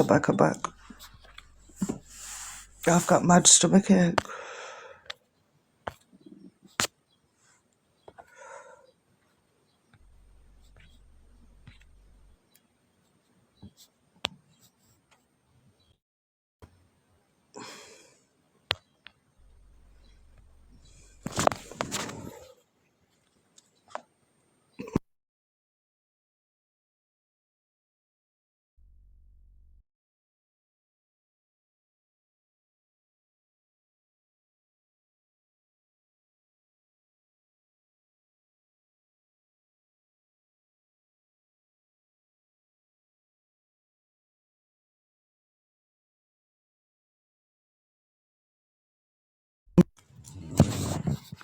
Sorry, I'm back.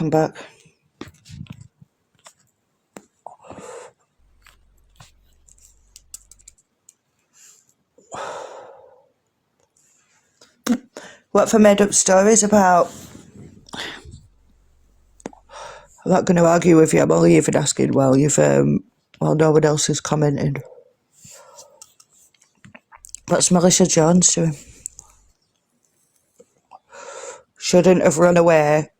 Could have fought to get him back at least to be in the UK. I don't want him in the UK. I fought to keep him out the UK, you idiot. Which took 9 weeks in a jail with him. This country's awful. Run by knobheads. It's freezing. My son would spend 90% of his time indoors if he was in this country. What if he goes to foster carers that can't manage his complex trauma disorder from the prison, and he gets passed around place to place? Don't you think it's best for the child to just be with one person, like he was when he was with me? That's all I wanted for him.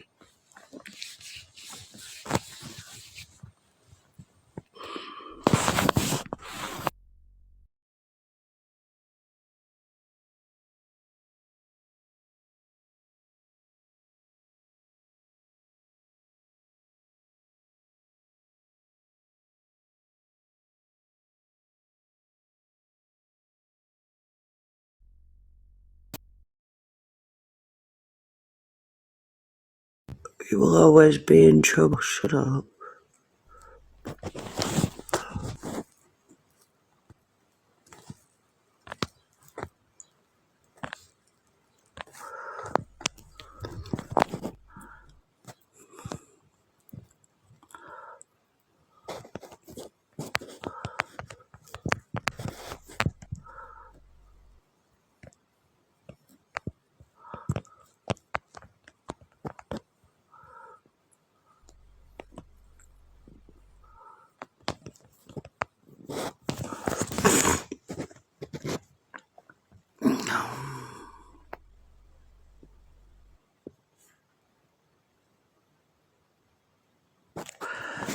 No, they know it's not abandonment. They know that I've had I had 2 video calls with social services and loads of phone calls when I was in prison, but they closed the case in February or January, and when I rang them in March to say, look, I'm out, I'm getting out even, I want to start assessments, they were like, no, and then they refused to answer any calls after that. So they've They're saying I need a solicitor before they speak to me, but I don't need a solicitor. All I'm asking for them is to help me to prepare for Cairo coming into this country, but they're not willing to work with me, speak to me, assess me. They've got their own plan for when Cairo comes into this country, and it's not legal. And if they don't do it, a judge will obviously side with them. If they do any of the legwork first, I stand a chance in court. But I'm not doing that when he's never even been in this country. Absolutely not. It's a whole new lifestyle. You won't be eating the same food, the temperature's different, the TV programmes are different, the voice is different, everything about it is different. It's freezing cold. And I hate this country. I hate it too much. My Wi-Fi is fucked now.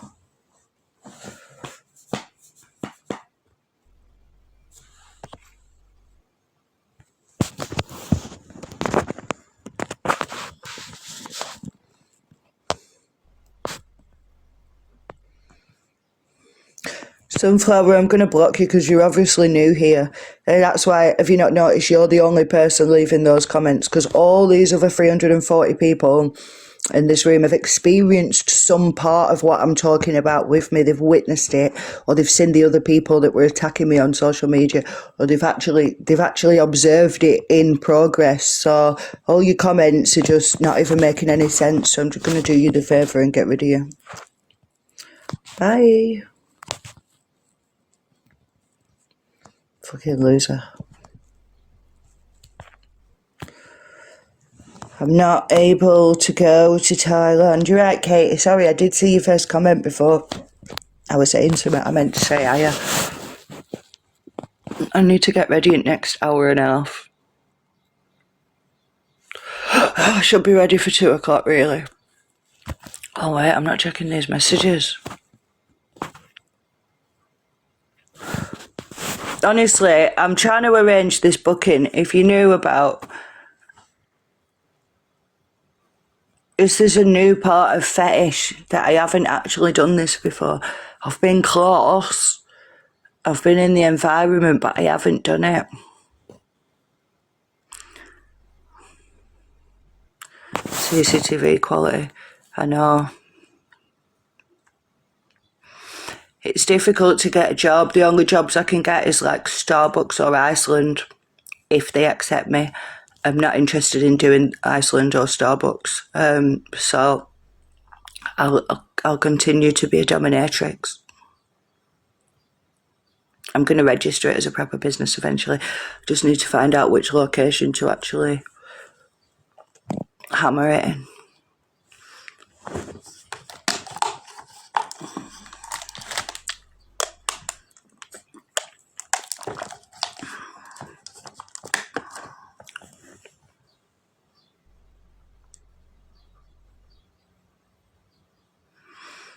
If you had balls, I'd squeeze them until you cried.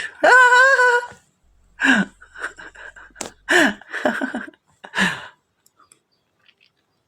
need to start like a Twitter or something, because I've got so many fucked up fucking videos that you wouldn't believe some of the shit that I get up to. Considering I sit on here every time you see me doing nothing, but in between my lives, I nip out and dominate people for the odd hour here and there, and it's hilarious. Actually, I get home, I have a shower, and I just sit and I just laugh and laugh and laugh about what I got up to. It's like, you know, when you're having an argument with your boyfriend or your girlfriend or whatever you are, and you're having an argument and it gets to the point where you're saying really horrible shit, like about the body and about like just the sex, and just when you're getting into it, that's what these men pay me to talk to them like that, but without the rage and the guilt afterwards. So it's great. Social services, I'm S New City, don't get involved. What? Caroline, I didn't understand that sentence. Absolute madness.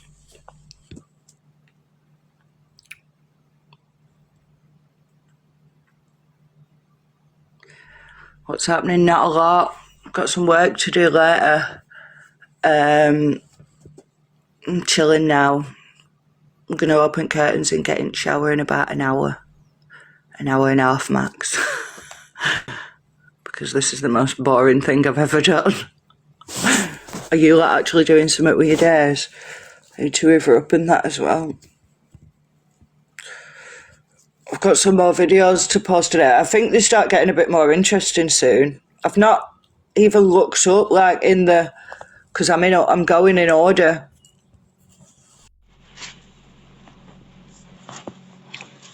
I know I haven't been around for a while, have I?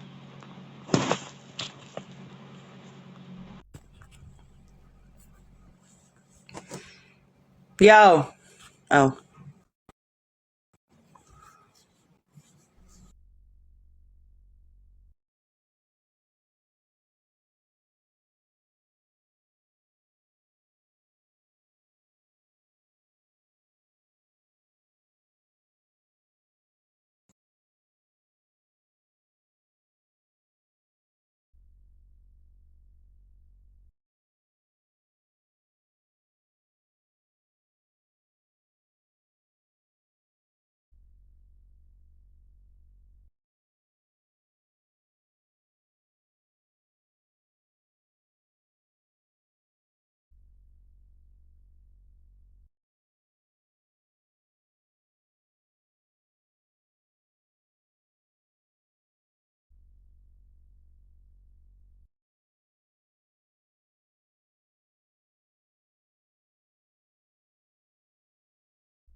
time is it? Right, 12 o'clock. Gonna get up at some point. Crack on. Right,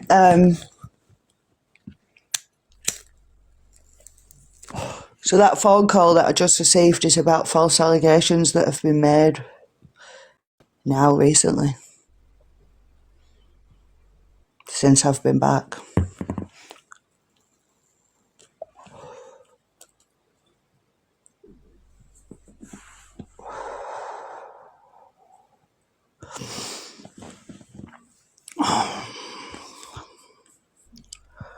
False allegations.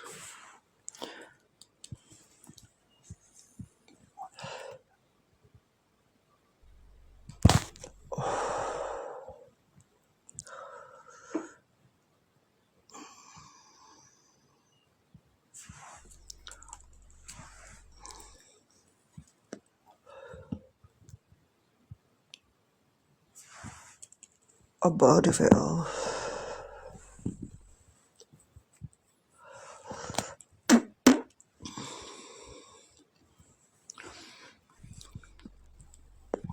My camera's just shit.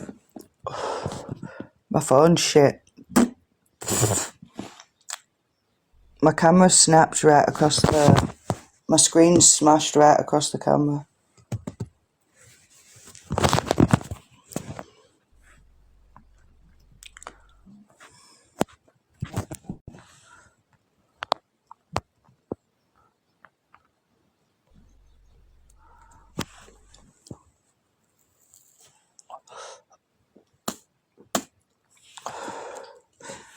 I was on Bronte, Size, Willow, and The Wing.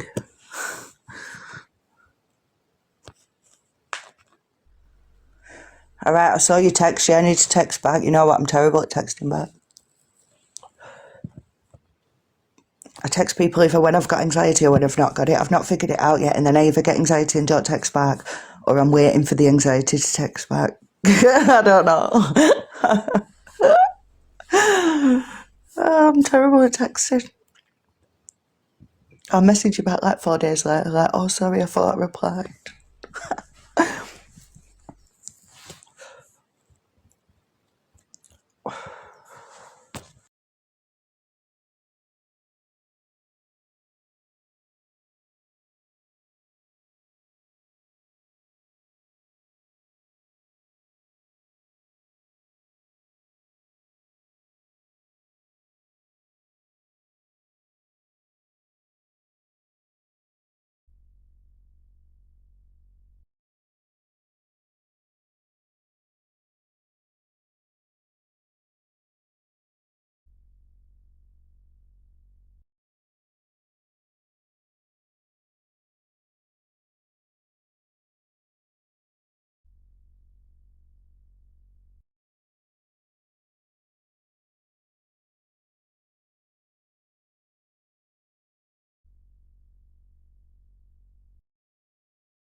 It's boring, this now. I might go in a minute.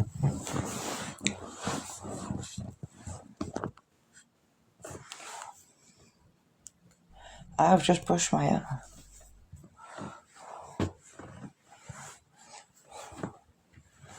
Oh, I need short hair. I can't cope with this, but I just don't suit short hair, but my hair's too long.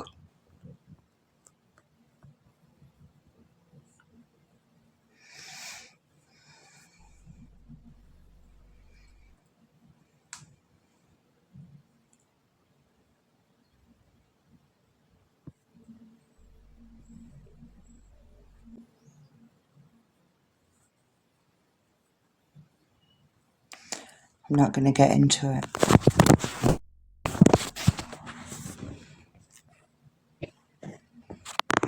I get bored of being on here, but it saves me from other shit. My only priority is just to sit, eat, be clean, make money, and not see too many people. I want to see my mates, but I don't want to drink and all that shit that comes with it. I only have a couple of mates that don't drink, that are normal.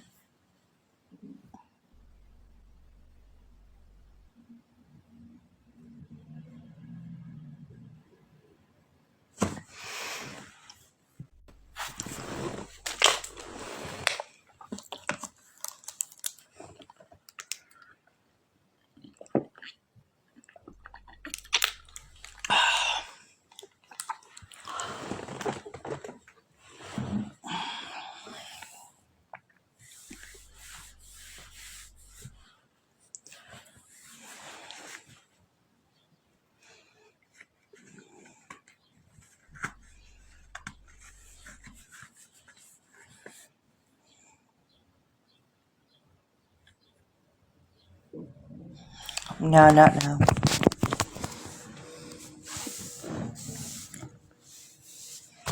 It's finally over and done with. I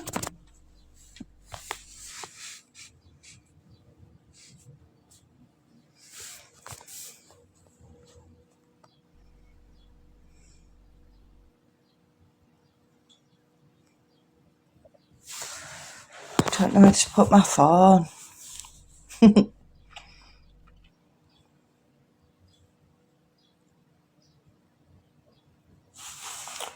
There's been loads of fake profiles in before. I was getting domed for a minute, but if you just ignore them, they fuck off, innit? Should have tried that years ago.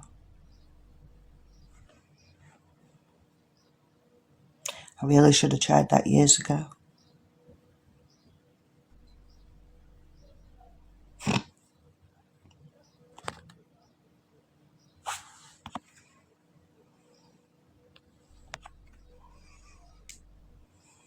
Thank you, Helen.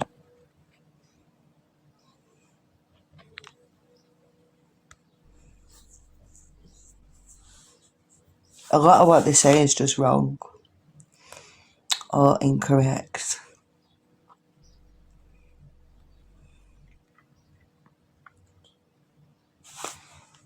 My Wi-Fi fucks up when I let people into the boxes.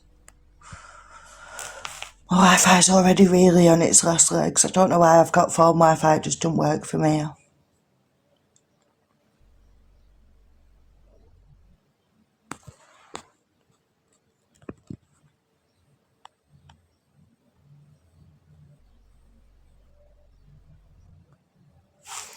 Thank you.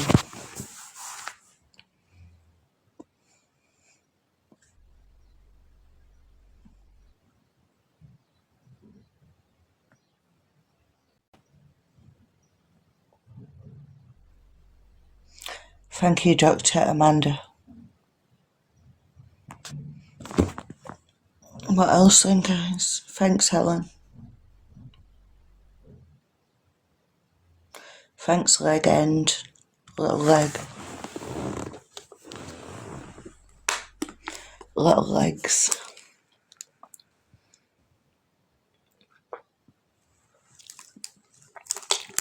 I don't claim benefits. I don't even have a bank. I could have got one by now. The thing is with me though, I give up on stuff, which is not good really, is it? When I'm in the fight of my life, I would never give up on this because fucking hell I've come this far. But I give up on stuff and I gave up on it. Trying to open a bank. I didn't even actually try. I went into TSB when I was walking past and they were like, you need to do it online. So I went onto my same bank that's been closed down. I tried to reopen it. They wouldn't let me. And I've never tried since. I've just complained to everyone about not having a bank. And that'll do it tomorrow. I should really get on with it. I should get on with it. I should really do that. get a bank account. But fuck benefits, I'm not bothered about benefits.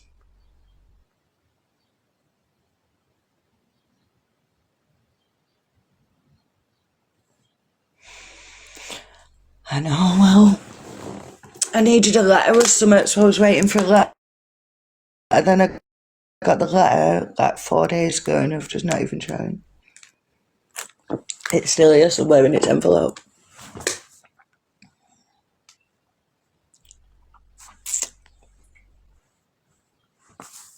I've not even put the TV on for like 2 days. That's how in my head I am. Like it's that busy. In my head, I don't need a distraction. I don't want nothing of our government. No.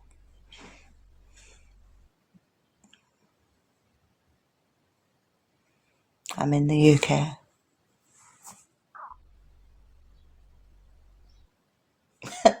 This AI summary is hilarious. Can you see it? Do you know what I was watching last night? People singing on live. I'm on that side of TikTok now. You know what? There were these black American girls. Oh, they were so good. Love you too, thank you.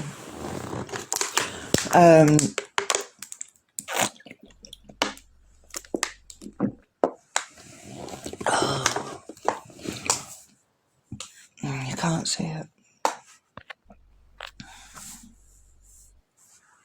What day is it? Is it Thursday?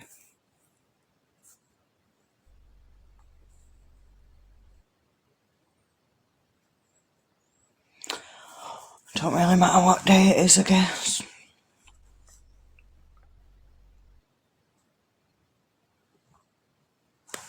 Yeah, we should also, because we were talking about it last week at yours, I found seafood boils near you. I've saved them all to my phone.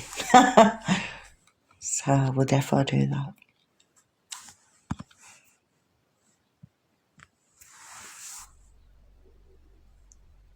Message me. Shut up, did you? What was in it? Oh, stop it. Did you make it yourself or did you go out for it?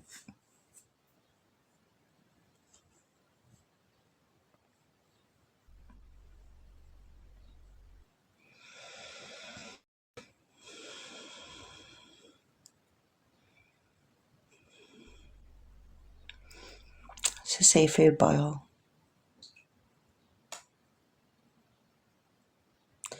That sounds so good. We've been craving it. I'm not doing a GoFundMe. I can't be arsed with people terrorising me.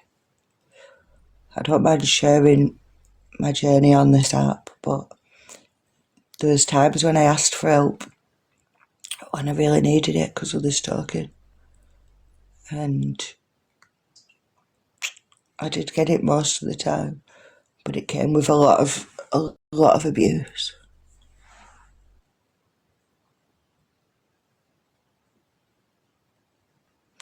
I was never on Wilson. I'm eating, but I don't eat like I ate when I was in jail. But I eat. And I can eat when I'm hungry now rather than waiting to be told when I can eat.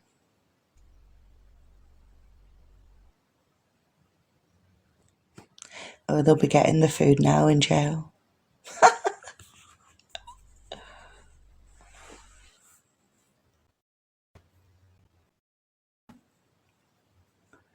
Make an egg boil. I don't have any eggs. Got a massive spot. Is that fucking, no. I'm to take a clamp off a car. I need to look out for it.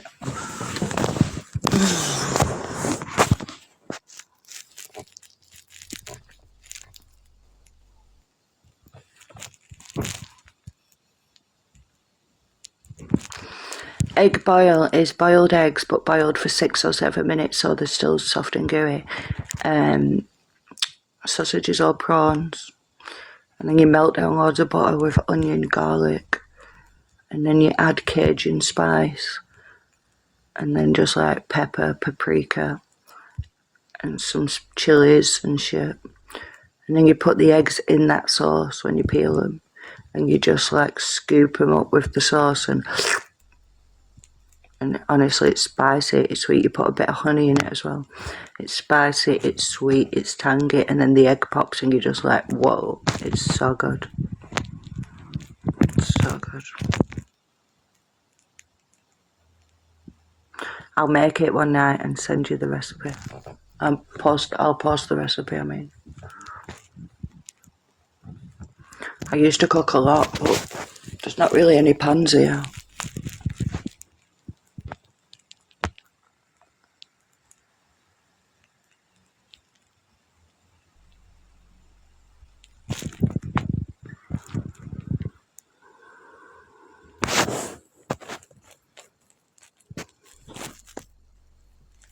It's so good.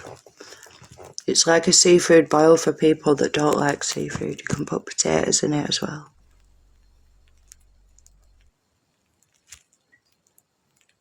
I know.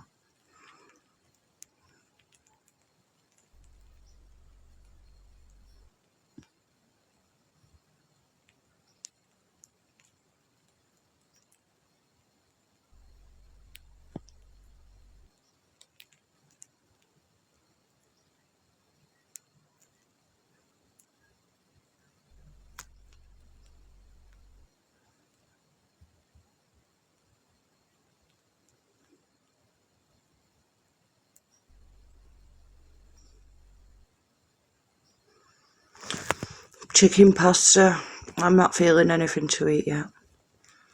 I miss Thailand a lot.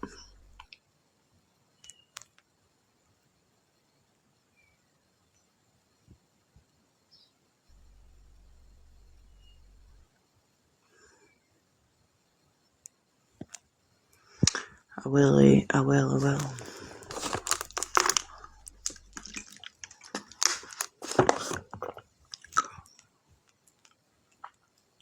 I don't know. Depends what happens. I've got some stuff to do after 2 o'clock. I'm not going anywhere for a while. But yeah, I would go to Cambodia and Vietnam.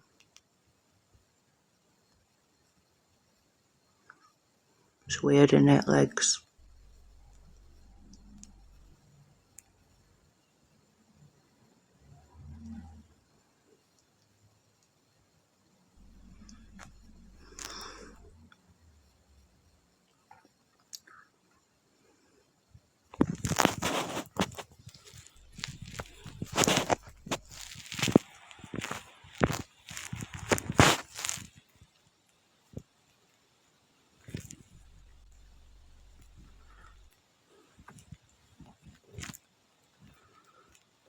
Dickheads with nothing better to do.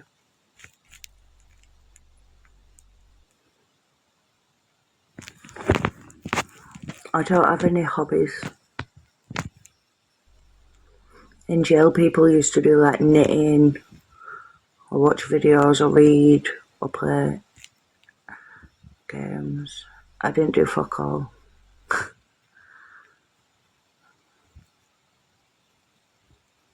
I don't like to do anything. I like to sit in peace and be high.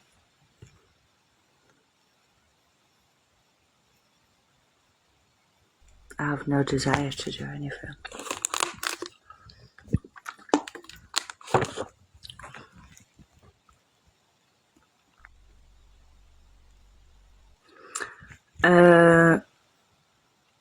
There was weed in jail most of the time. It's only a few weeks where there was none.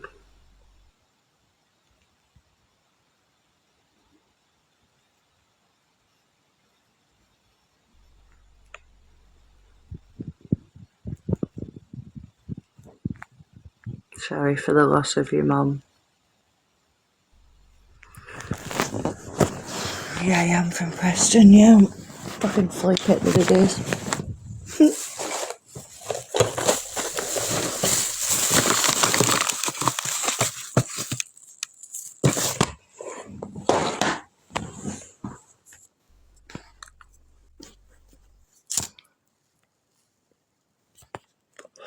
I went in for a drug charge for 2019.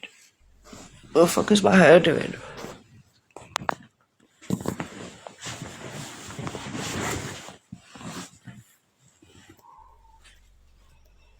It's too long now, honestly. I need to get it cut.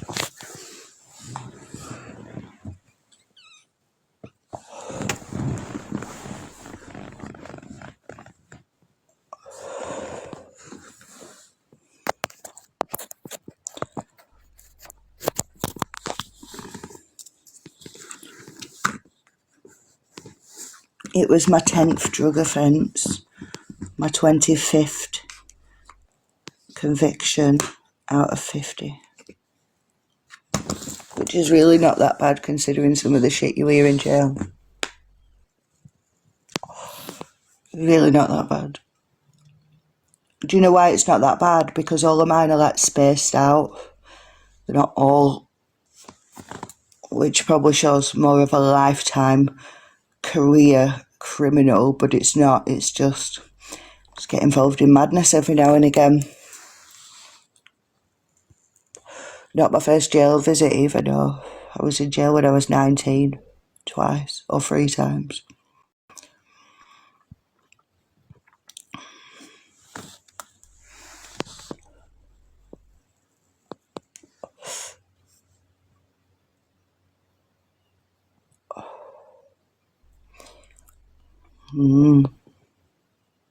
Someone rang me actually. I forgot to give some woman my number. She got 12 years for dipping 3 guys. She did 9 years out of it, and she were getting out and she were getting sent to somewhere where I live, round corner. So I said, ring me. And she rang me yesterday. I've just got out of a train station. There's a few crazy people. Like Kerry Ives is just walking around. She's a red band. She cleans like areas, and that Baby P's mum's the seg cleaner. She can only work the seg because she gets twatted everywhere she goes. She's horrible, fat bastard there. She's horrible. And then that Kerry Ives who killed a grandkid. Sheepy's just walking about. There's loads of them.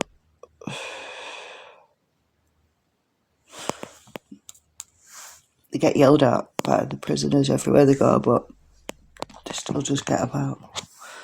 Baby P's mum got out and then she got caught child porn or something like that.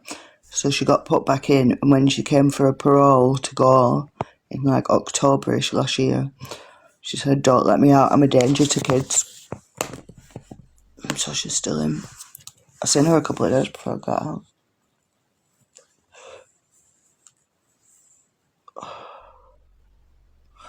No, I didn't. Yeah, people would shout shit at her, but you can't actually get to people. You're locked in your place. You're either locked on a house or you're locked on the wing, so you can't actually get to her. But every time people would see her, they'd all be shouting, nonce, Peter, fucking baby killer, all that shit.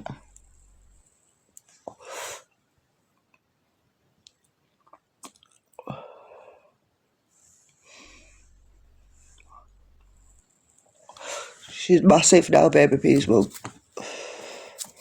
She's got like her hair dyed like red or purple or something, but it's not done very well.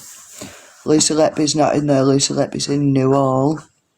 She was in Style, but she's in Newhall. She's innocent now.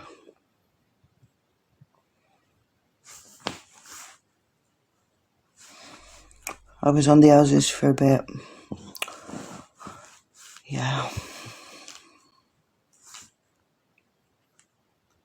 When the documentary for Lucy Letby was on, the whole jail were banging, chanting, free Lucy Letby.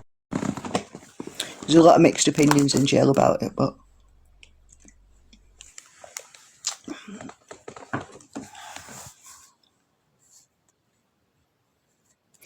The difference between houses and the wing is on the houses, you're just locked on the house. The front door's locked. There's bars over the windows. And it's within the prison grounds. So you can't get out of the house, but you're not locked in a cell. So all day, all night, you can do what you want. There's a living room, a dining room, there's a washing room to do your laundry, there's a kitchen, and where you serve the food, and then all the cells, the baths and the showers are upstairs. So you can do what you want. You've got a lot more freedom. Say if substances come in or anything, you can have mad sessions on the house. You can watch TV all night, do what you want. But on the wing, you banged up 22 hours a day. Some people prefer it, but like, obviously when you want to just, if you're stressed out or whatever, you want to be with your mates, and you can't, you be on your door. There's not really staff on the houses, no. They come in the morning for like half an hour, and they come in to just count you like twice, 3, 4 times a day.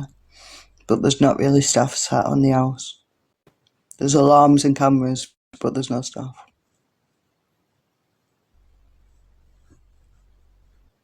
It's alright.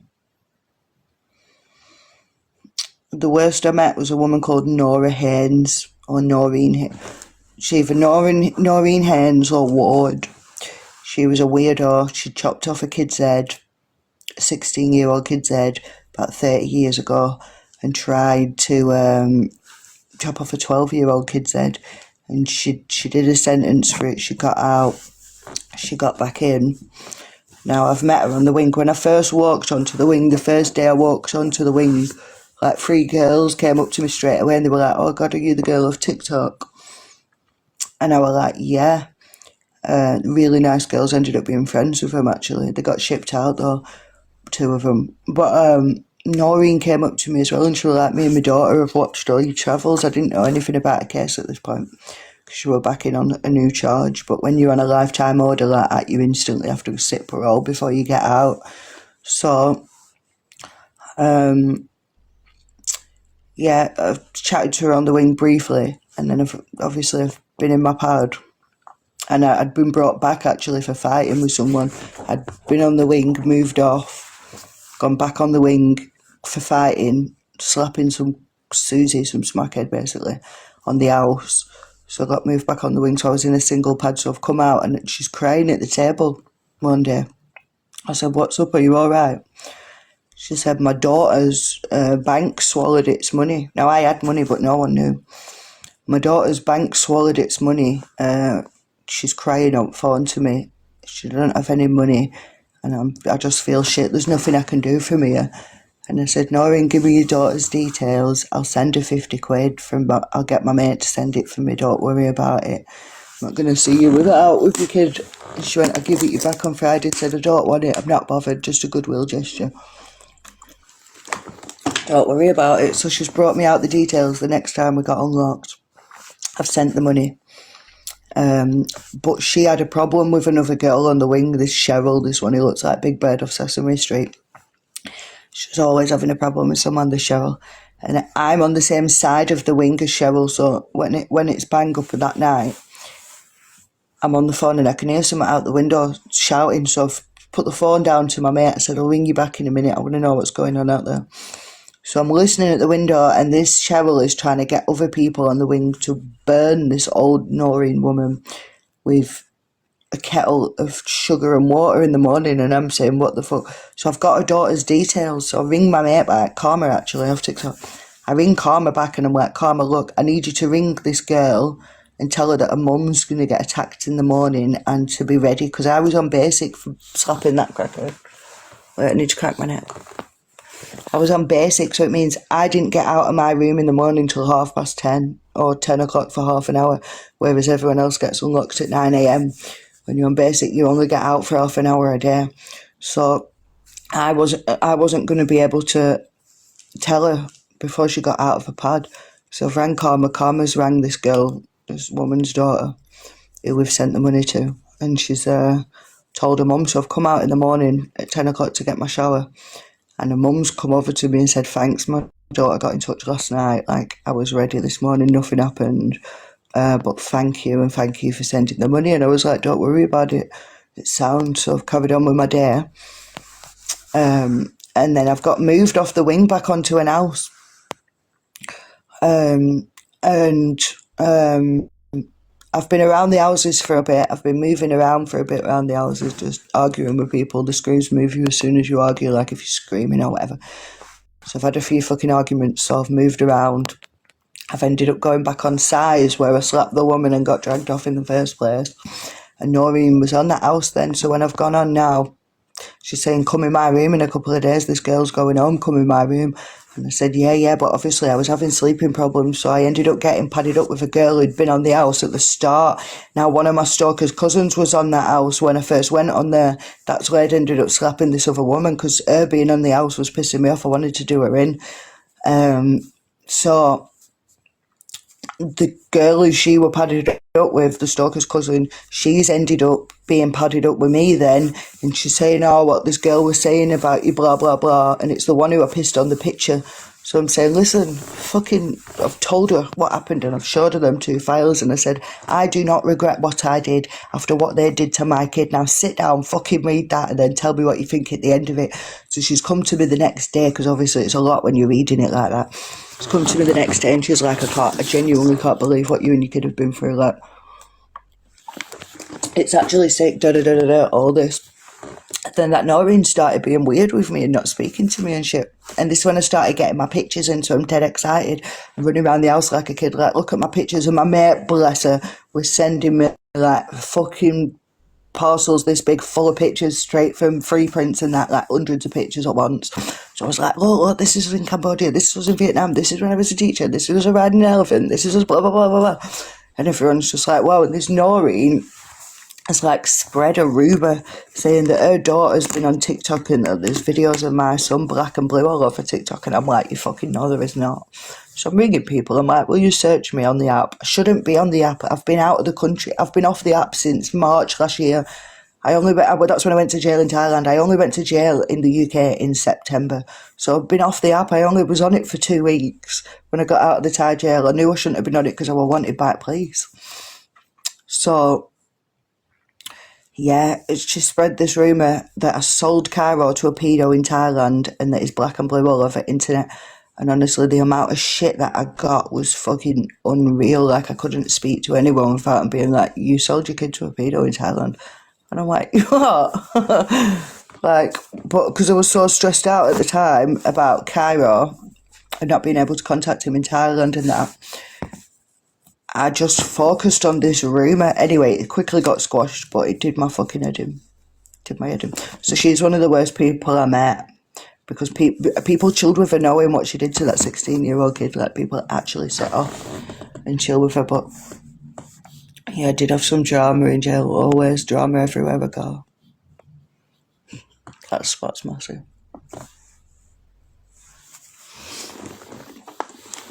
But yeah, I made some really good friends in jail, and I actually had like the funniest things. I'm like, there's so many screw-offy, trampy people. Like, there's this woman, Rebecca. She sells the shoes and that for vapes. She'll sell anything. She ended up with a pair of my pyjamas, and I didn't want them, but I fucking took them back. Scruffy twat. She was scruffy as fuck. She used to get her food off the servery and put it in a fucking pillowcase, whether it were wet food, dry food, she didn't give a fuck. And she'd drag this pillowcase along the floor, and then she'd sit and like, every time she came near me, I'd be like, move away from me, you scruffy bastard. And people used to tell me I was tight. I'd go mad, get away now, go away. Never ever want to be associated with you, you scruffy bastard. But there were there were people in there that definitely shouldn't have been there. Like, there was this girl, Kelly, I think she was in for wasting police time or something. And it was like a third or fourth time, and she was a big, big girl, but she was like, got the mental age of a fucking melted crayon. And it was such a shame. She used to come up to me every day, when you getting out? Not long now. Do you know when you're getting out yet? And I'm like, Kelly, fuck off. But she stunk. So I couldn't help her because she stunk. Gotta help yourself. I can't be around smelly, nose offending. And there's a lot of it in there. That's the hardest thing, is the unhygienic, and you can't sleep because of people banging all night. People banging, screaming. There's one woman who imitates a baby and just cries all night. I mean, I'm missing my son, and it made me ill, but there was actually women in there that's kids are dead and that. You know what I mean? Like, imitating babies all night. Like, oh, it was long. Amy Clegg, she's got red hair. I think she's got beef with my mate. Might not be her though, might be someone else. She's from Lee.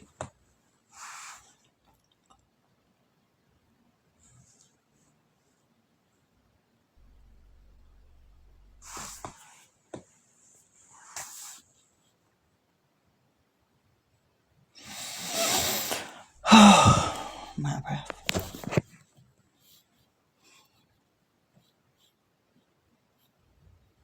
I'm out of breath. I've not even moved. It's a different life completely. Different the thought process behind everything. The way they do operations is different. The way everything's different. Everything. The beliefs and thought process completely different. I'm surviving. I'm not on the run now. It's just the name. Fucking hell, how's it not dropping down? Alright, they've not replied, so that's good.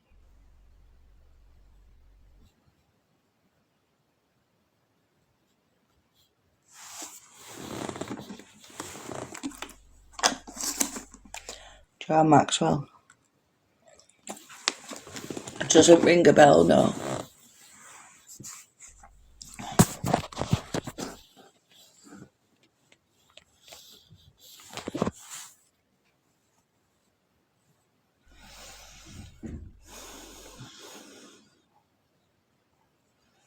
In for murder with a daughter. Yeah, actually, I heard a lot about her. But no, she wasn't where I was.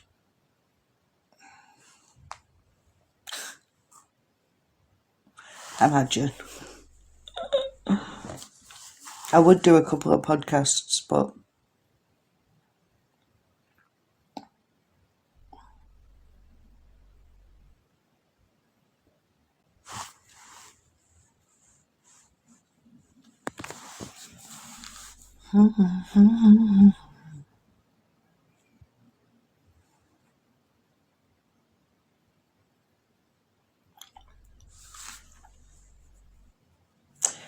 there's not. I was being stalked. Root. I doubt it as well, but it is what it is. You're right, Shani.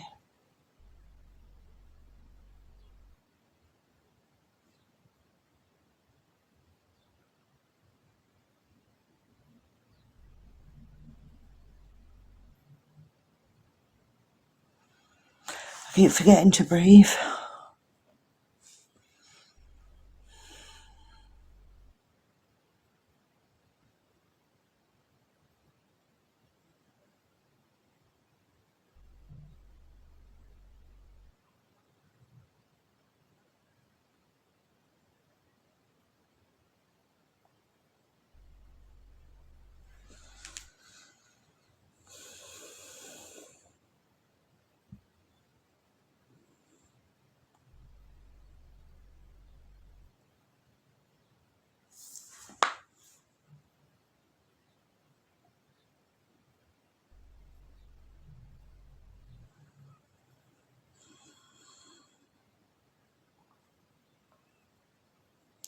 I will make a brew in a minute.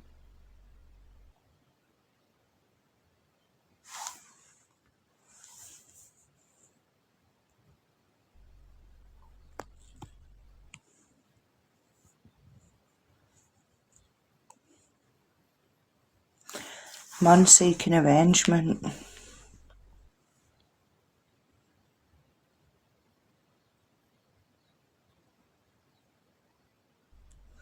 Turkey, some minute ago, wasn't it?